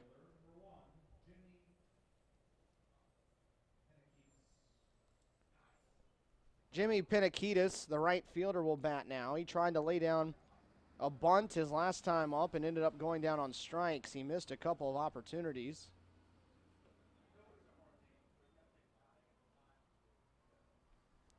Ended up going down on strikes, and now he'll bat with a runner on and nobody out. 0 for 2 on the day, also a fly out for him to left center field. Left-hander put a good cut on that one, but fouled it straight back, a ball and a strike. 3 runs, 6 hits, and 4 errors, 3 of which came in the 5th inning for Young Harris. 12 runs, 13 hits, no defensive blemishes yet for the Cougars.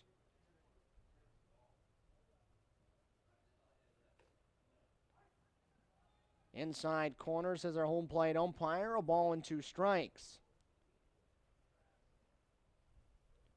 Closing in on the 6 o'clock hour here, local time in Columbus. Played 1 hour and 50 minutes so far. Working in the top of the 6th inning, 12-3 game.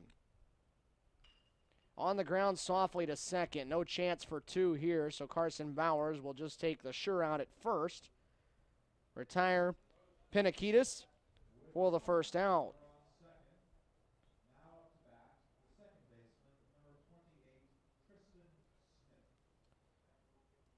That'll bring up the number 9 man, Tristan Smith, the Mountain Lions second baseman. 0 for 2, trying to lay down a sacrifice bunt his last time up, but bunted right back to the pitcher. And McGinnity went to second to get the lead runner. So he's down with a fielder's choice and a strikeout.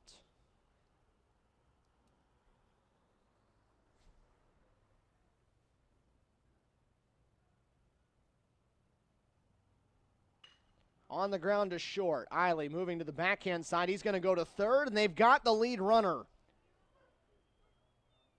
Thomas breaks one of the cardinal rules. He tries to advance on a ball in front of him, And Eiley makes him pay for it, and they wipe out the lead runner. 6-5 goes the putout. Eiley to Edwards, the lead runner down.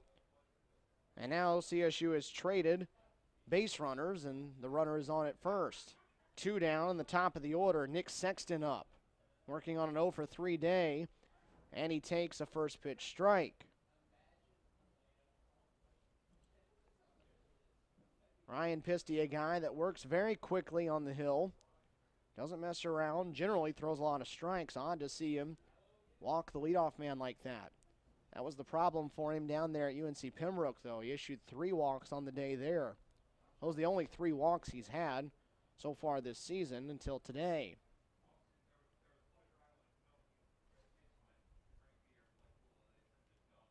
0-2 the count now to Sexton. The pitch from Pisty. Swing and fouled to the backstop. Sexton just got a piece of it as it slid on by Blaine Miller.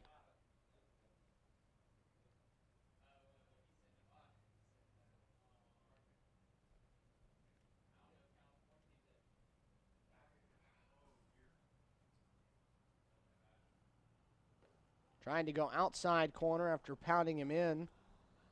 Missed off the plate, though. It's a ball and 2 strikes.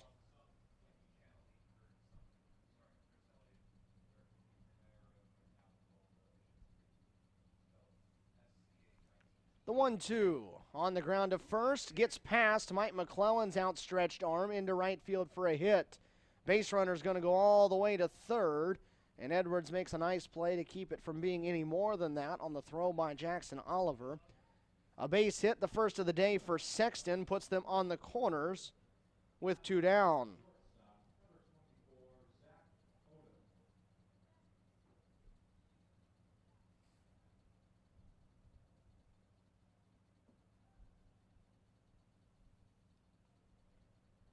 So they'll try again to get it going with 2 outs. That's how they scored their only 3 runs of the day. Zach Odom owns a hit on the afternoon.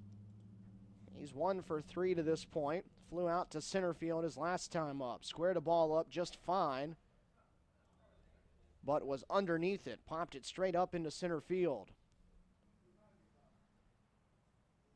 They're on the corners now with 2 away. Smith at third, Sexton the runner at first. The 0-1. Down low, 1 ball and 1 strike.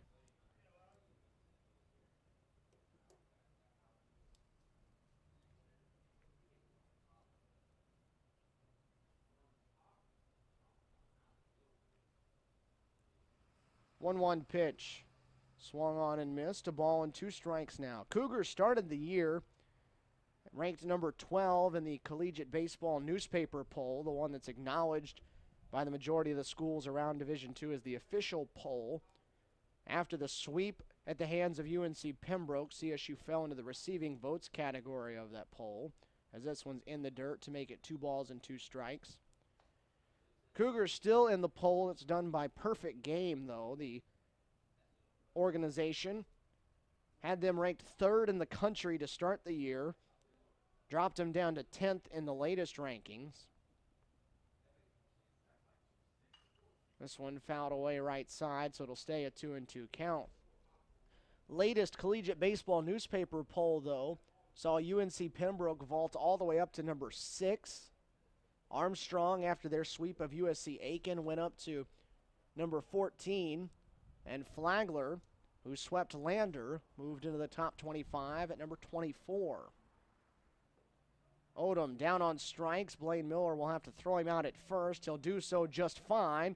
And Ryan Pisty works around a couple of base runners. A strikeout strands 2. We move to the bottom of the 6th inning. Cougars in front of Young Harris, 12-3.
Cougar Bats have already produced 12 runs on 13 hits. They'll try to add to it now in the bottom of the 6th inning. Evan Hughes out to continue his relief appearance for the Mountain Lions. He'll go to work now against Tim Massengale to start off the bottom of the 6th inning.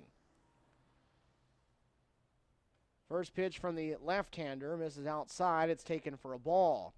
Hughes really closes himself off out there when he comes set. That right foot is pointed over there towards the right field foul pole as his back is to the third base dugout. Massengale in front of that one. It's 1-1. When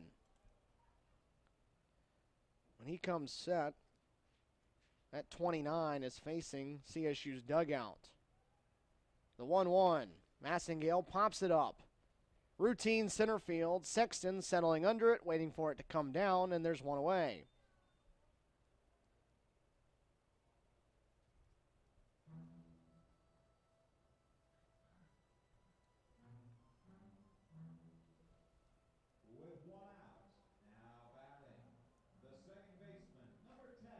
So Massengale now 2 for 4 on the day, and Carson Bowers, who's yet to be retired, will stand in.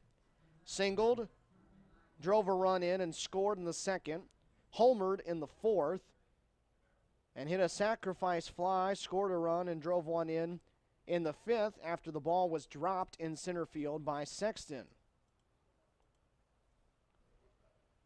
So they have yet to retire Mr. Bowers at the plate.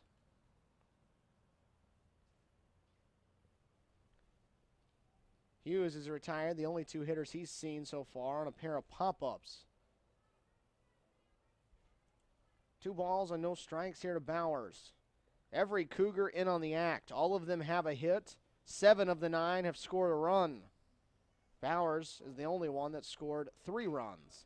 This time he goes to the gap in left center field. Sexton tracking it, and this time he'll hold on to it. Couldn't hold on to the last fly ball hit by Bowers, but he'll make a nice running grab here in the gap, and there's 2 away. With 2 down, now up the third baseman, number 11, Blake Edwards. So far, so good for Hughes in his first appearance for the Mountain Lions. Blake Edwards now standing between he and a 1-2-3 6th inning. Edwards goes after the first one, fly into right field. Pitakitis has it measured up, and it is a 1-2-3 inning for the Mountain Lions. 3 straight flyouts, and we've played 6 here at Ragsdale. 12-3, Cougars on top, looking for a win in the opening game of this 3-game series.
Stephen Williams here with you on Cougar Sports TV. Quick 1-2-3 inning for Evan Hughes on the mound for Young Harris. Puts a 0 on the board, and now the Mountain Lions come to bat in the top of the 7th as Brett Westmoreland starts it off. Westmoreland down on strikes looking back in the 5th inning. Also a walk and a ground out for him in his 3 trips. CSU continues to work him with the breaking ball. Misses with that one. 2 balls and no strikes. Ryan Pisty back out there to work for the Cougars out of the bullpen. That one's in there for a strike, 2-1. They'd love to be able to get Ryan to get them deep into this one and not have to use anybody else out of that bullpen if possible. Westmoreland started to go around, went too far. It's a ball and 2 strikes.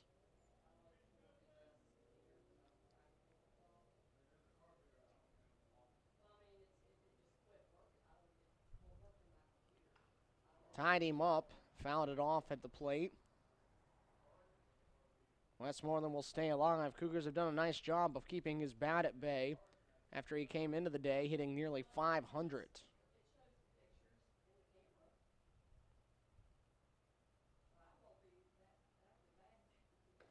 Outside off the plate, and the counter run full, 3 balls and 2 strikes. 12-3 game, got to go after the hitter here. No dancing around him. There's no 9-run swing. The 3-2.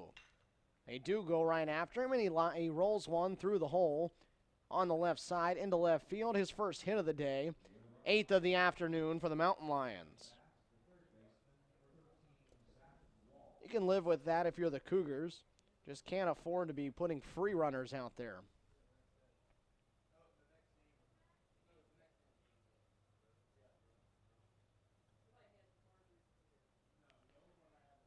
Zach Wall will hit now. CSU has not figured out this puzzle at the plate.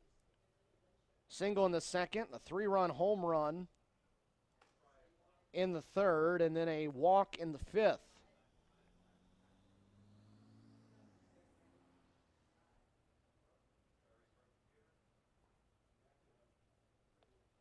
Want to know the count to Wall. Again, they missed. They walked him on 4 pitches his last time up, so that's 6 straight he's seen out of the zone since he homered in the 3rd inning. Westmoreland on at first. McClellan holds him on. This time they do throw him a strike, and Wall jumped out at it, but too early.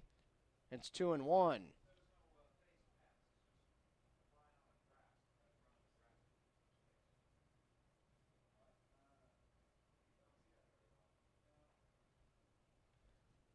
Pisty ready, the 2-1 pitch. Up high, 3 balls and a strike. These two teams meeting for the very first time as members of the Peach Belt Conference. Young Harris joined up. This is year number 3 for them inside the PBC. And of course, the way that Peach Belt's schedule works is that's foul down the line. You don't play every team every season. There are 2 each year that you don't go up against. You play 10 conference series. There are 12 teams aside from yourself in the conference. So there are 2 that you don't see, and you don't see them for 2-year periods before the schedule changes again. And Young Harris and CSU are part of those 2 that don't meet. Swing and a miss there by Wall. That is a strikeout for Pisty. That's his 2nd, and there's 1 down. That'll bring Blake Suggs to the plate with Westmoreland still on at first. Cougars the last 2 years didn't have Young Harris on the schedule, and they also did not have Lander on the schedule. Of course, that was the matchup that everybody wanted to see last year because those were the 2 that dominated Peach Belt Conference play. Of course, the year that Lander had ended in the Division II World Series. CSU ended a game before they got to the World Series, and it was Lander that took them down. 1-0 pitch is in there for a strike. It's a ball and a strike. So for 2 years, Young Harris and CSU did not meet. Young Harris back onto the schedule this year for Columbus State. Lander back onto the schedule as well. CSU not playing USC Aiken this year and not playing Francis Marion. Shallow left, Manos broke back, slipped, and now he'll come in and make the grab. So good recovery out there in the outfield by Kevin Manos, and there's 2 down.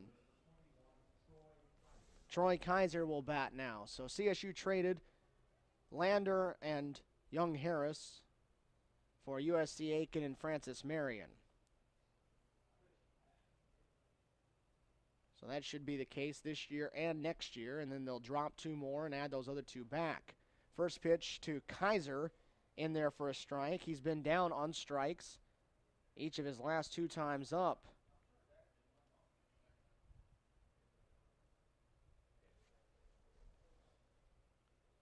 Breaking ball, rolling on the ground in the hole. It's short. Eiley has it, goes to second. It gets through Bowers and into right field. Runner Westmoreland's going to move up from second to third. It would have been a bang-bang play there had Bowers fielded it cleanly. That very similar to what happened to CSU offensively, as Odom threw one away on a very similar play. And now Young Harris gets one for itself.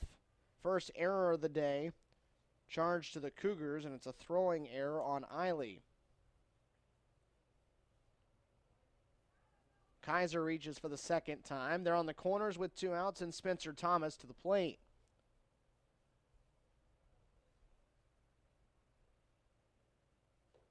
Thomas takes the first one down in the dirt for ball 1.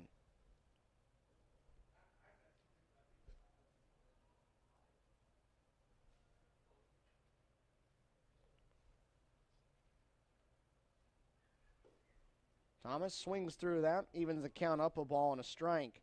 Thomas 1 for 2 on the day, a single in the 4th, a walk in the 6th for him.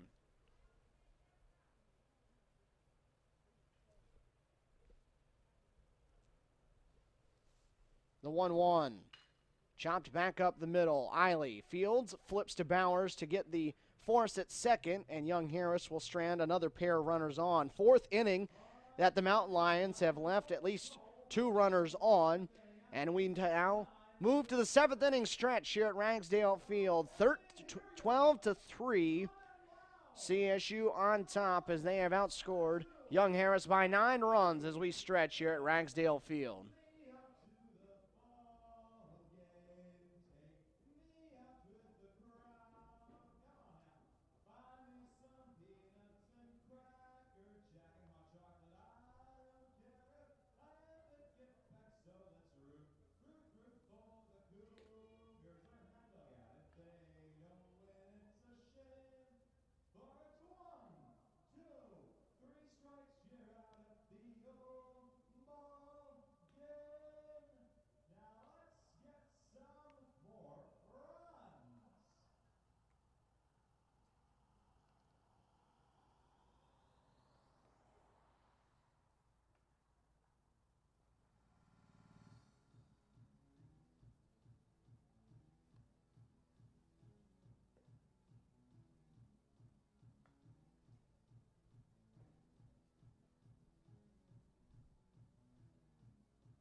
Couple of scoreless innings for Ryan Pisty out of the Cougar bullpen.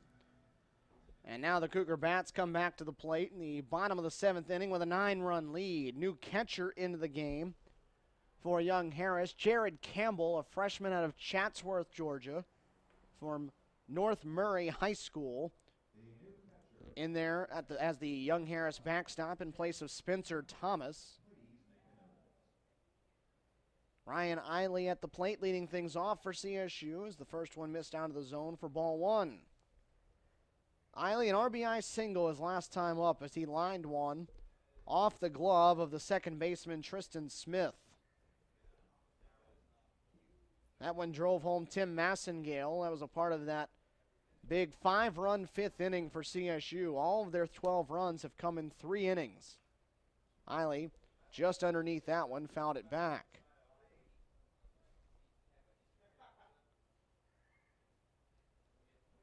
2-1 the count. 3 runs on 9 hits, 4 errors committed by the Mountain Lions to this point.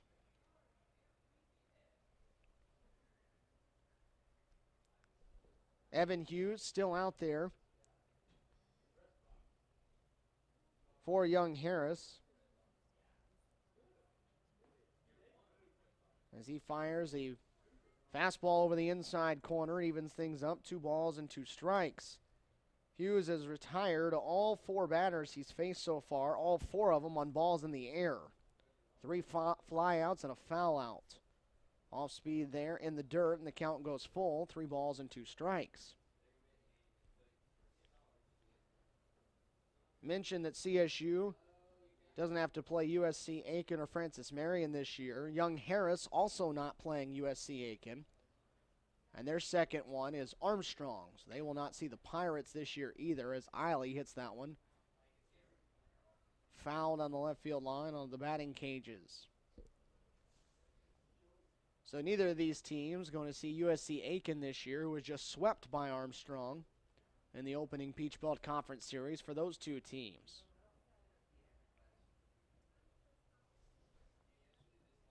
Time called as the new catcher, Campbell, will go out and speak to his left-hander. These same two teams will match up in a doubleheader tomorrow. That'll be a 1 o'clock start right here from Ragsdale Field. Cougar Sports TV will have all the sights and sounds of that doubleheader that was originally scheduled for one tomorrow and one on Sunday. Instead, they're playing two tomorrow with rain in the forecast for Sunday. On the ground, left side, third baseman Wall. Throw on the run is in time to retire Eiley by a step, and there's one away.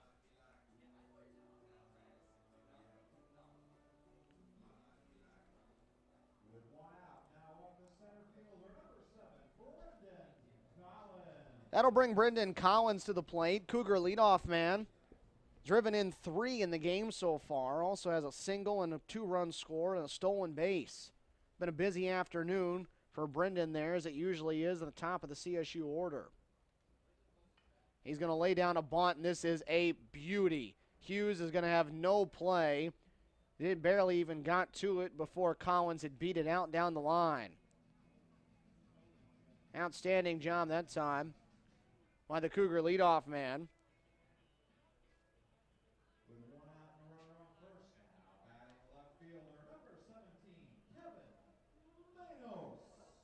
A bunt single for Collins puts a runner on with only one out, and Kevin Manos to the plate.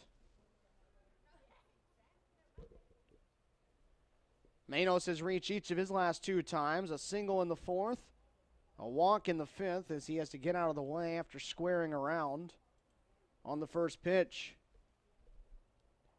Kevin Manos and Jackson Oliver, the 2 and 3 in the order for CSU, the only 2 of the starting 9 that haven't scored a run yet. Everybody has a hit. Those 2 are the only ones without a run scored. 12 runs on 14 hits for the Cougars. Third time this season CSU has reached double digits in the run column. They're only 1-1 in the previous 2 after that 16-15 loss last weekend at UNC Pembroke. Good tailing action to that fastball. Finds the inside corner as Manos pulls his arms out of the way. 2 balls and a strike.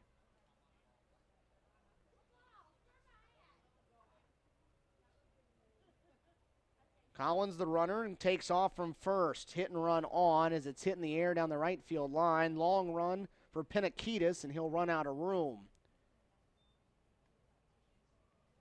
Runs into that fence down the right field line as he watches it drift over the Mountain Lion bullpen. It's a 2-ball and 2-strike count.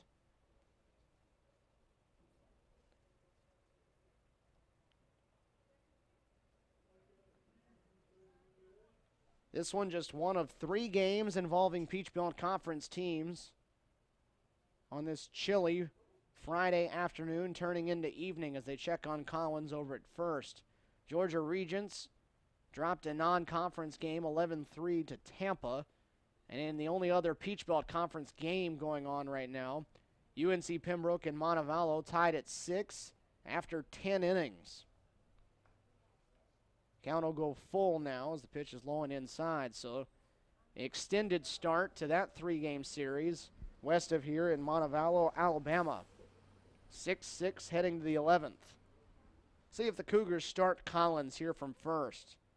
Not on the move, and Manos swings through the full count offering.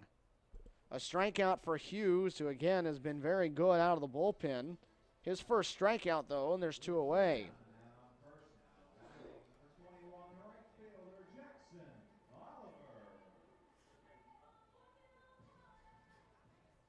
Jackson Oliver, the batter now. Just 1 for 4 for him. So CSU has 12 runs on 14 hits with its leading hitter going 1 for 4 on the day, and that one he'll wear on the front hip. He'll pick the baseball up, assist the umpire out. And they're at first and second now with 2 down. Little breaking ball spun too far inside.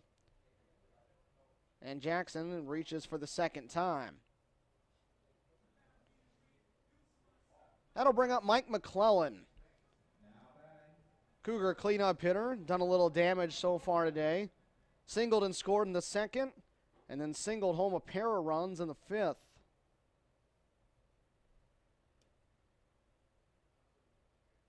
(12-3). CSU in front. 4 in the second, 3 in the fourth, 5 in the fifth, as McClellan pops this one out of play. No room for Suggs to go get that one.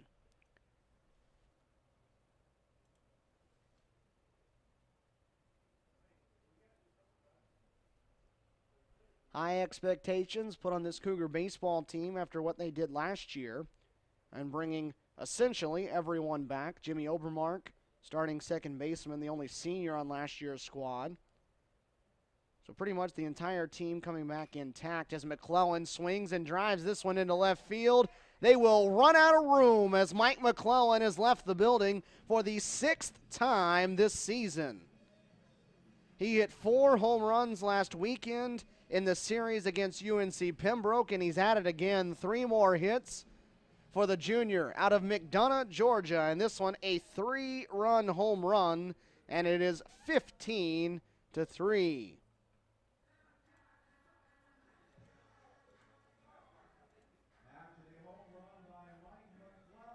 So 6 long balls now already for Mike McClellan, who is locked in, to say the least, at the plate. And CSU has its 4th half inning of the game with at least 3 runs in it. Blaine Miller digs in, takes the first one up high. Mike squaring just about everything up right now at the plate.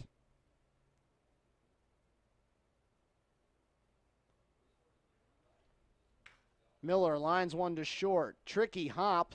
Eats Odom alive. Not sure what that would have been like had he fielded it cleanly with Miller getting down the line. Weird spin on that one. It'll be an infield base hit for Blaine Miller. 3rd hit of the day for the catcher.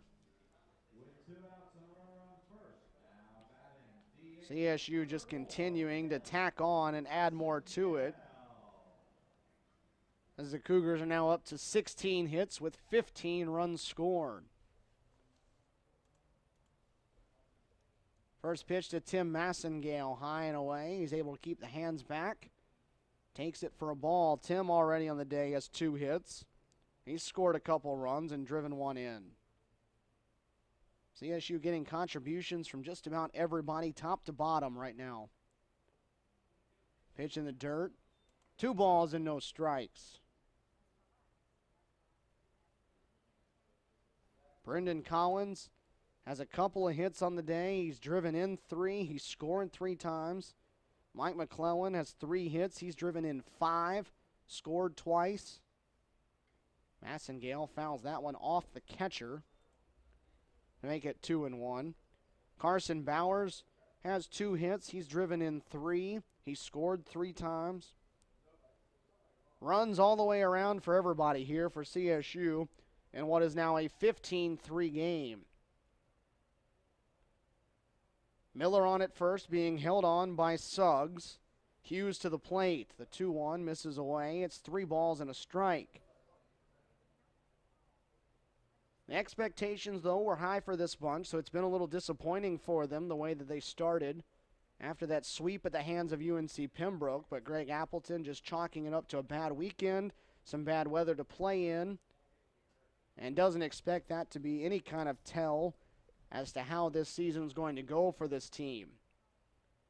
After all, they did score 24 runs in that doubleheader and lost both games. 9 in the first, 15 in the second, and dropped them both. It was an odd day for what has been a very, very good pitching staff. Miller will be off on this pitch, but Hughes, knowing that, tosses over to first. This would be a shutout for CSU today if it wasn't for one swing of the bat. Zach Wall launched a 3-run home run back in the third for Young Harris. That's the only damage the Mountain Lions have done to the scoreboard so far today, as Massengale works the full count and works the 2-out walk.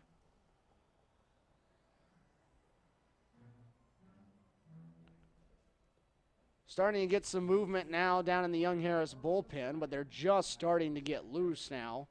So this should just be a quick pep talk for the freshman left-hander as they start to stir, take the jackets off down there, down the right field line, start to stretch and get loose. Very quick move to the mound that time. 2 on and 2 outs. Carson Bowers coming to the plate. Bowers, 2 for 3 on the day, a single, a home run, a sacrificed fly, 3 runs scored, 3 runs driven in. It's a full day for a guy hitting number 7 in the batting order. Up there with a chance to tack on some more. It's 15-3, but 2 runners on with 2 outs. First pitch he sees, off speed, and it's taken low and away for ball 1. Blaine Miller, infield single, stands out at second. Tim Massengale, after a walk, is on at first. 1-0 pitch. Bowers chased one away. It bounced off the glove of the catcher Campbell, but no advance by the Cougar runners. A ball and a strike.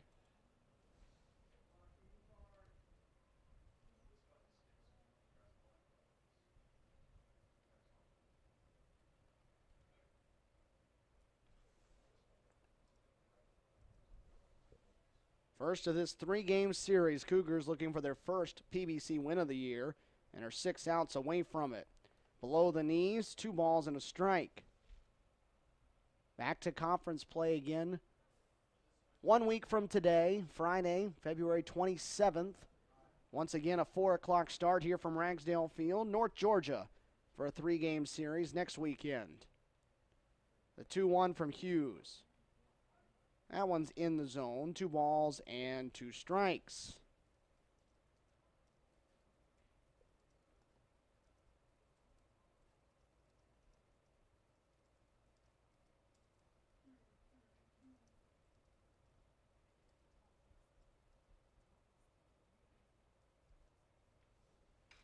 Bowers into the air, right center field. Outfielders converge. Center fielder Sexton calls off Pinakitis, and he'll have it for the final out of the inning. But one big swing from Mike McClellan, a 3-run home run, his 6th of the season, and it's 15-3 Columbus State after 7 innings here on Cougar Sports TV.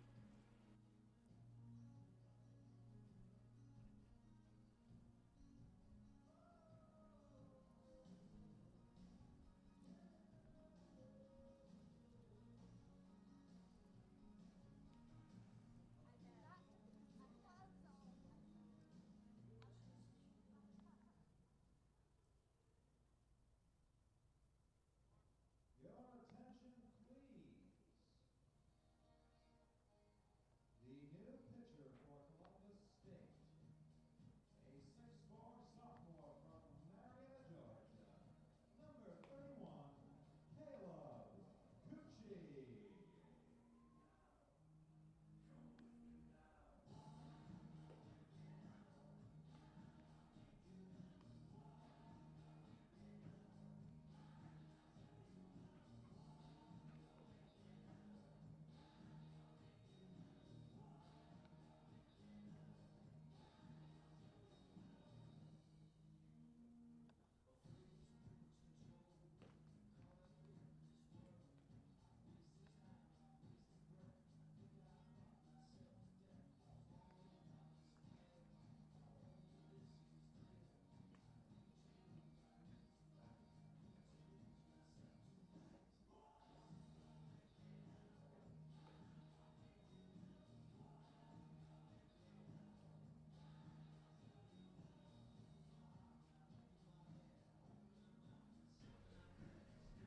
Time to get some extra work for guys out of the bullpen here for Columbus State. Greg Appleton calling on his 3rd pitcher of the night. And it'll be the sophomore right-hander, Caleb Cucci, a 6'4", 180-pound right-hander from Marietta, Georgia, out of Lassiter High School, making just his second appearance of the season. He worked a scoreless inning last Wednesday here at Ragsdale Field, walking a couple, but was able to hold the Warhawks scoreless in his one inning of work in what was a 15-4 victory for CSU on that day. A ball and a strike now as that pitch misses low and inside to Jimmy Pinakitis, leading off the Young Harris half of the 8th inning.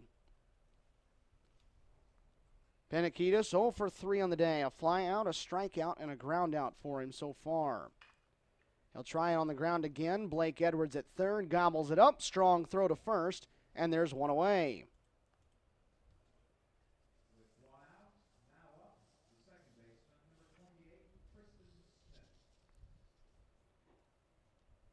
Smith. Good start to the outing here for Caleb Cucci, and there's one away. It'll bring up Tristan Smith, the number 9 hitter in the order. Cucci last season had 8 appearances. He was 0-2. He made 3 starts. 5 of them came out of the bullpen. And a 9 ERA as Smith comes up empty on a big cut. 14 innings pitched for him, 14 runs allowed, all of them earned. 11 strikeouts, 6 walks, 22 hits. So a chance to get him some work with a 15-3 lead. This one blooped into shallow right towards the line. Jackson Oliver loses his hat and on a slide makes a nice grab down the right field line. Very well done by the junior outfielder, Jackson Oliver.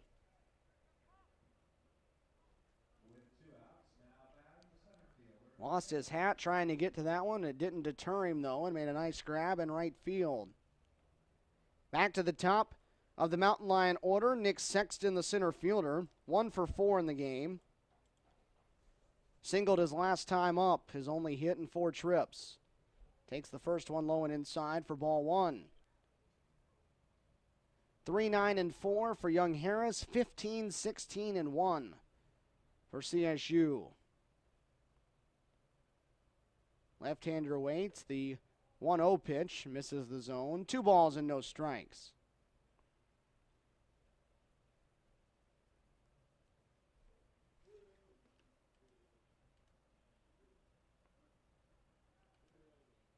Sexton readies.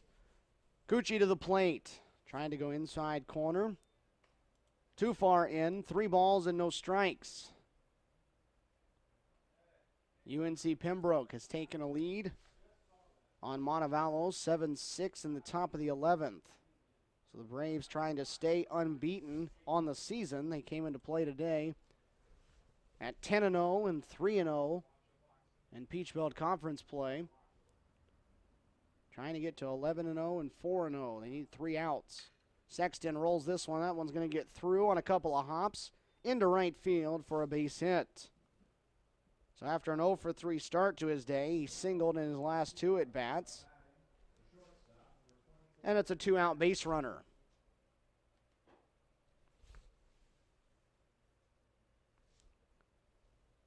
Zach Odom to the plate now. 1 for 4 for him as well. His was a single back in the 3rd. It came with nobody on and 2 outs. Started that 3-run rally that ended in Zach Wall's home run. That's the only offense so far for the Mountain Lions. 10 hits so far for Young Harris, but they've stranded base runners everywhere. Already 10 of them left on the paths, including 1 in every inning so far except for the first.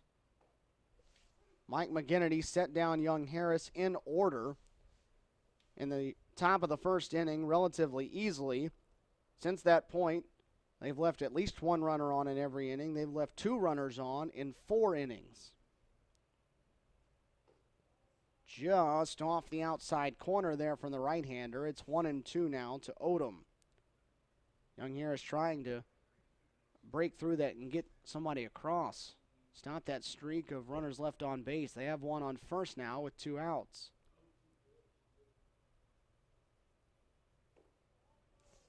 Just off the plate away. Some of that coming because rallies for them have started with 2 outs. Had the rally start in the 3rd with 2 outs. They got a couple of walks with 2 outs in the 5th. Got a base hit with 2 down in the 7th. And a called strike 3 there. Rings up Odom for the 2nd time in as many at-bats. And that will put an end to the top of the 8th. So add another to the left on base category for the Mountain Lions. That's 11 in the game for Young Harris. And CSU 3 outs away from its first conference victory. They'll need 3 outs in the top of the 9th, but they'll get one more swing at it at the plate. 15-3, Cougars on top here at Ragsdale Field.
Fourth Young Harris pitcher of the day. They'll call on right-hander Brent Thomas, 6'1", 190-pound freshman out of Key Biscayne, Florida. He'll go to work against Blake Edwards here in the bottom of the 8th inning. Edwards, Eiley, Collins due up here in the bottom of the 8th before the Cougars try to wrap up game number 1 of this series.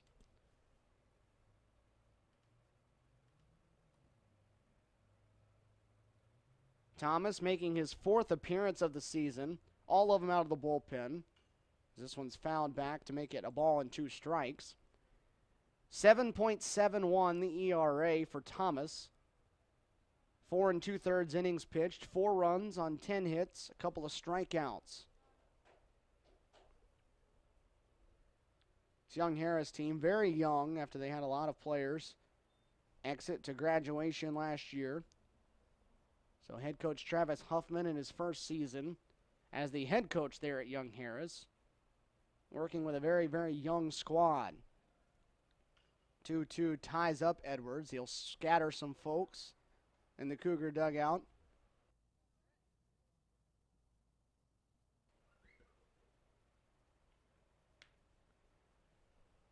Blake Edwards on the day, 1 for 4. He singled in a run back in the 2nd and reached on an error and scored in his 2nd at bat, that coming in the 4th.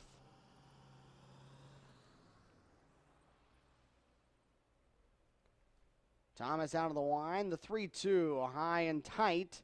That'll be a free pass issued to Edwards to lead off the 8th inning.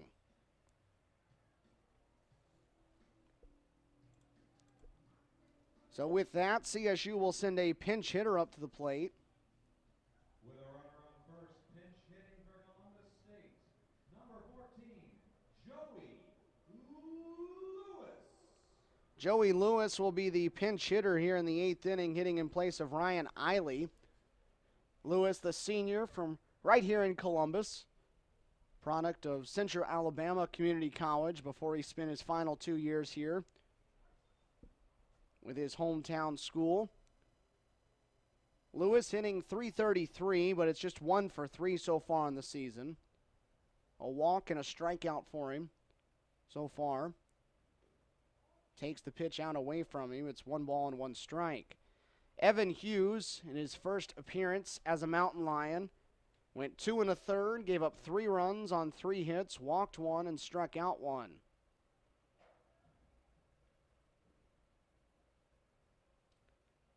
One pitch Hit softly out into left center field, and that's going to get down for a hit. Edwards motoring around to third. He'll go in there without a throw, and Lewis is on with a base hit. Good work coming off the bench there for the senior. With runners on the corners, pinch hitting for Columbus State, number 23, Caleb Williams. And now we'll pinch hit again. We'll CSU. Caleb Williams, the man coming up to bat in Brendan Collins' spot in the leadoff batter for CSU. Williams, a LaGrange, Georgia product, LaGrange High School, redshirt sophomore. Big left-handed hitter, one of the fastest runners CSU has. Up there with a chance to tack on a few more. 15-3 the score, and they're on the corners with nobody out. Williams down in the count, though, 0-2. No official at bat this season for the redshirt sophomore. So a chance to put himself into the box score. This one down low, gets away from the catcher Campbell. Edwards won't advance from third, but Lewis will scoot on down to second. 1-2 the count. Take away that force out now at second base. Williams awaits the 1-2. Jammed him, popped him up behind the second baseman Smith, still drifting into the outfield, and he'll make the grab for the first out.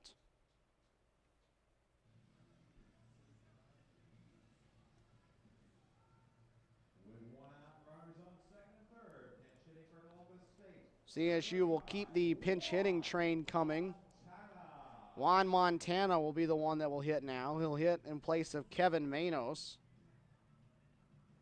Greg Appleton getting a chance for a lot of his guys to get an at-bat here.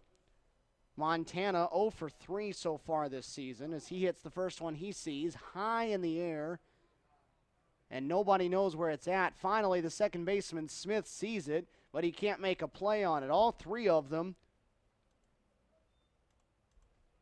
were throwing their arms out, not knowing where it was, lost it in the sky, and it's going to go down as an RBI single for Juan Montana and make it 16-3. One out, runners on the corners, pinch hitting for Columbus State, number 8, Matt Nettles. That'll give Matt Nettles a chance to hit now. He'll hit in place of Jackson Oliver, so 4 consecutive pinch hitters now. They're on the corners with 1 out, and it's 16-3. Sky still overcast. It's not dark yet in Columbus. We're under the lights. We have been all day because there has been no sunshine. But nobody knew where that ball was. First baseman Sugg, second baseman Smith, right fielder Pinakitis. Nobody had it. Montana at first. It's Lewis on over at third as Nettles steps in and takes a ball. Matt Nettles, the junior out of Fort Valley, Georgia, transferred here last year out of Chattahoochee Valley Community College. That'll even the count up at 1-1. Matt's played in 9 of the 11 games prior to today. He's 7 for 22, a .318 average. He was the full-time starter a year ago in left field as he rips this one through the right side. That'll drive one in. Right fielder Pinakitis has trouble with it, and that'll allow the runners to scoot up an extra base.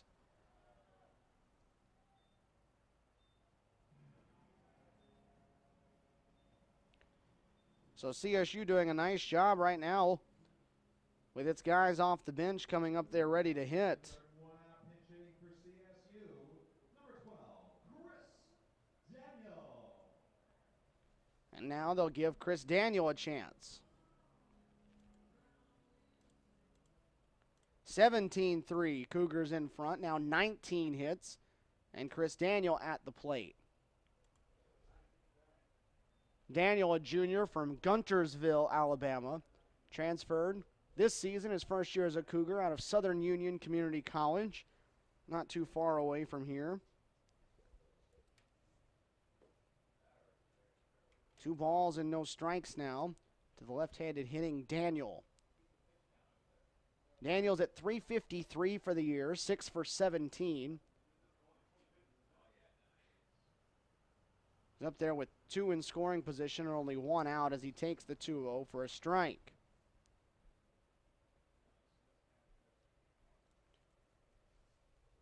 Right fielder Pinakitis charged with an error on that last play after he let the ball get by him. It was an RBI single for Nettles. Then both runners advanced on the error. The 2-1 took something off of it in the zone. 2 balls and 2 strikes.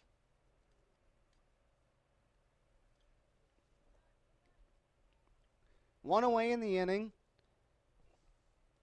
CSU with its 5th consecutive pinch hitter.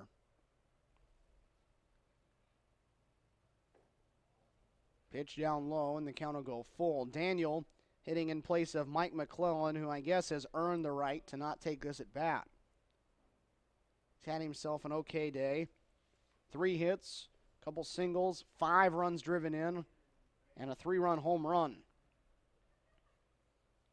3-2 pitch. Bounces way in front of the plate, and Daniel goes up there and works the walk.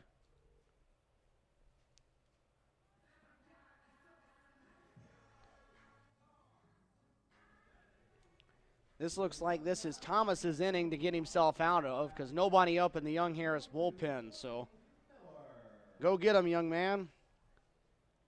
Blaine Miller will bat now as CSU will stick with the right guy here in the order. Not many options left on that bench right now for CSU. Blaine Miller takes the first one in there for a strike.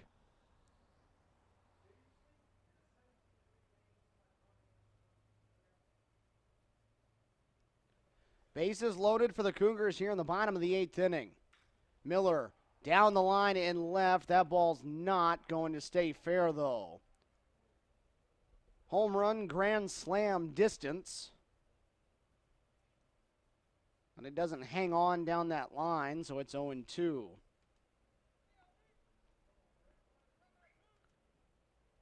Multiple runs in 5 of the 8 innings now for CSU, including 2 here in this one. 4 in the 2nd, 3 in the 4th, 5 in the 5th, 3 in the 7th, and 2 now so far in the 8th, and they still have the bases loaded with only 1 out. Miller gets under this one into left center field. Ballpark big enough for it. Runner from third will tag. And Montana will race across the plate. A sacrifice fly for Blaine Miller, and it's now 18-3.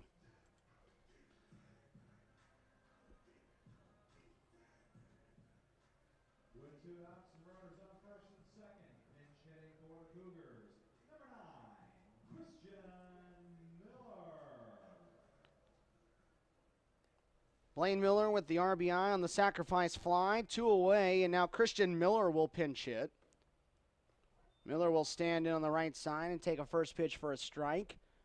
6'2", 230-pound junior out of Eastman, Georgia. Transferred here from Abraham Baldwin Agricultural College, ABAC as it's known. Takes the pitch for a strike. He's down in the count 0-2. Miller, a .316 average. 6 for 19 as the Cougars have an abundance of options coming off the bench right now with pretty good averages.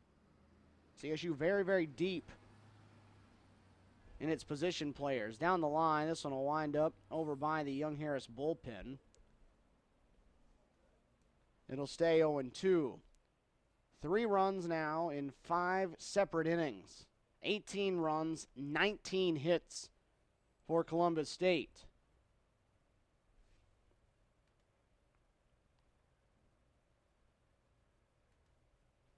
The 0-2 pitch rolled softly to third. Wall throws on the run, and that will be good enough to retire Miller and put an end to the inning. But 8 more hitters come to the plate for the Cougars. They score 3 runs, leave 2 on the path. 18-3.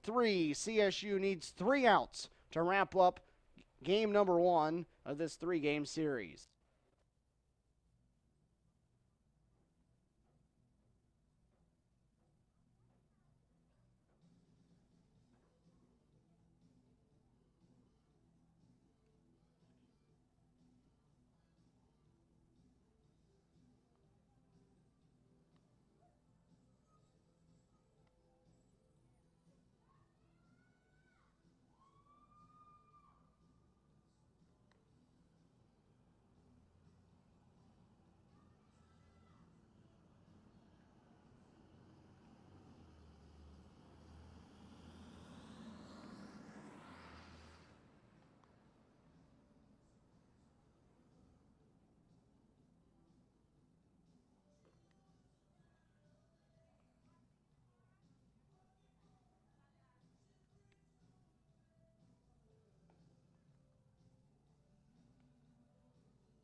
Top of the ninth inning here at Ragsdale Field. 18-3, Cougars in front. And needing just 3 outs to finish this one off in game number 1 of this series against Young Harris. Brett Westmoreland, the designated hitter to lead things off. Caleb Cucci still out there on the mound for the Cougars, working his second inning out of the bullpen as Westmoreland fouls the first one straight back. Go ahead and scrap your defensive card.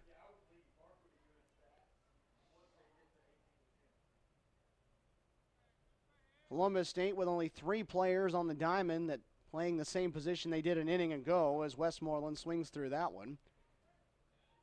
Carson Bauer still at second, Cucci still on the hill, and Blaine Miller still behind the plate. After that, new people at each position.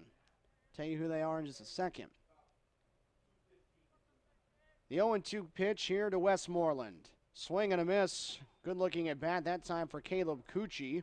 And he has Westmoreland down on strikes for the first out. All right, let's reset that defensive lineup for the Cougars. Matt Nettles out in left field. Caleb Williams playing center field. Juan Montana in right. Chris Daniel at first. Blake Edwards has slid over to play shortstop.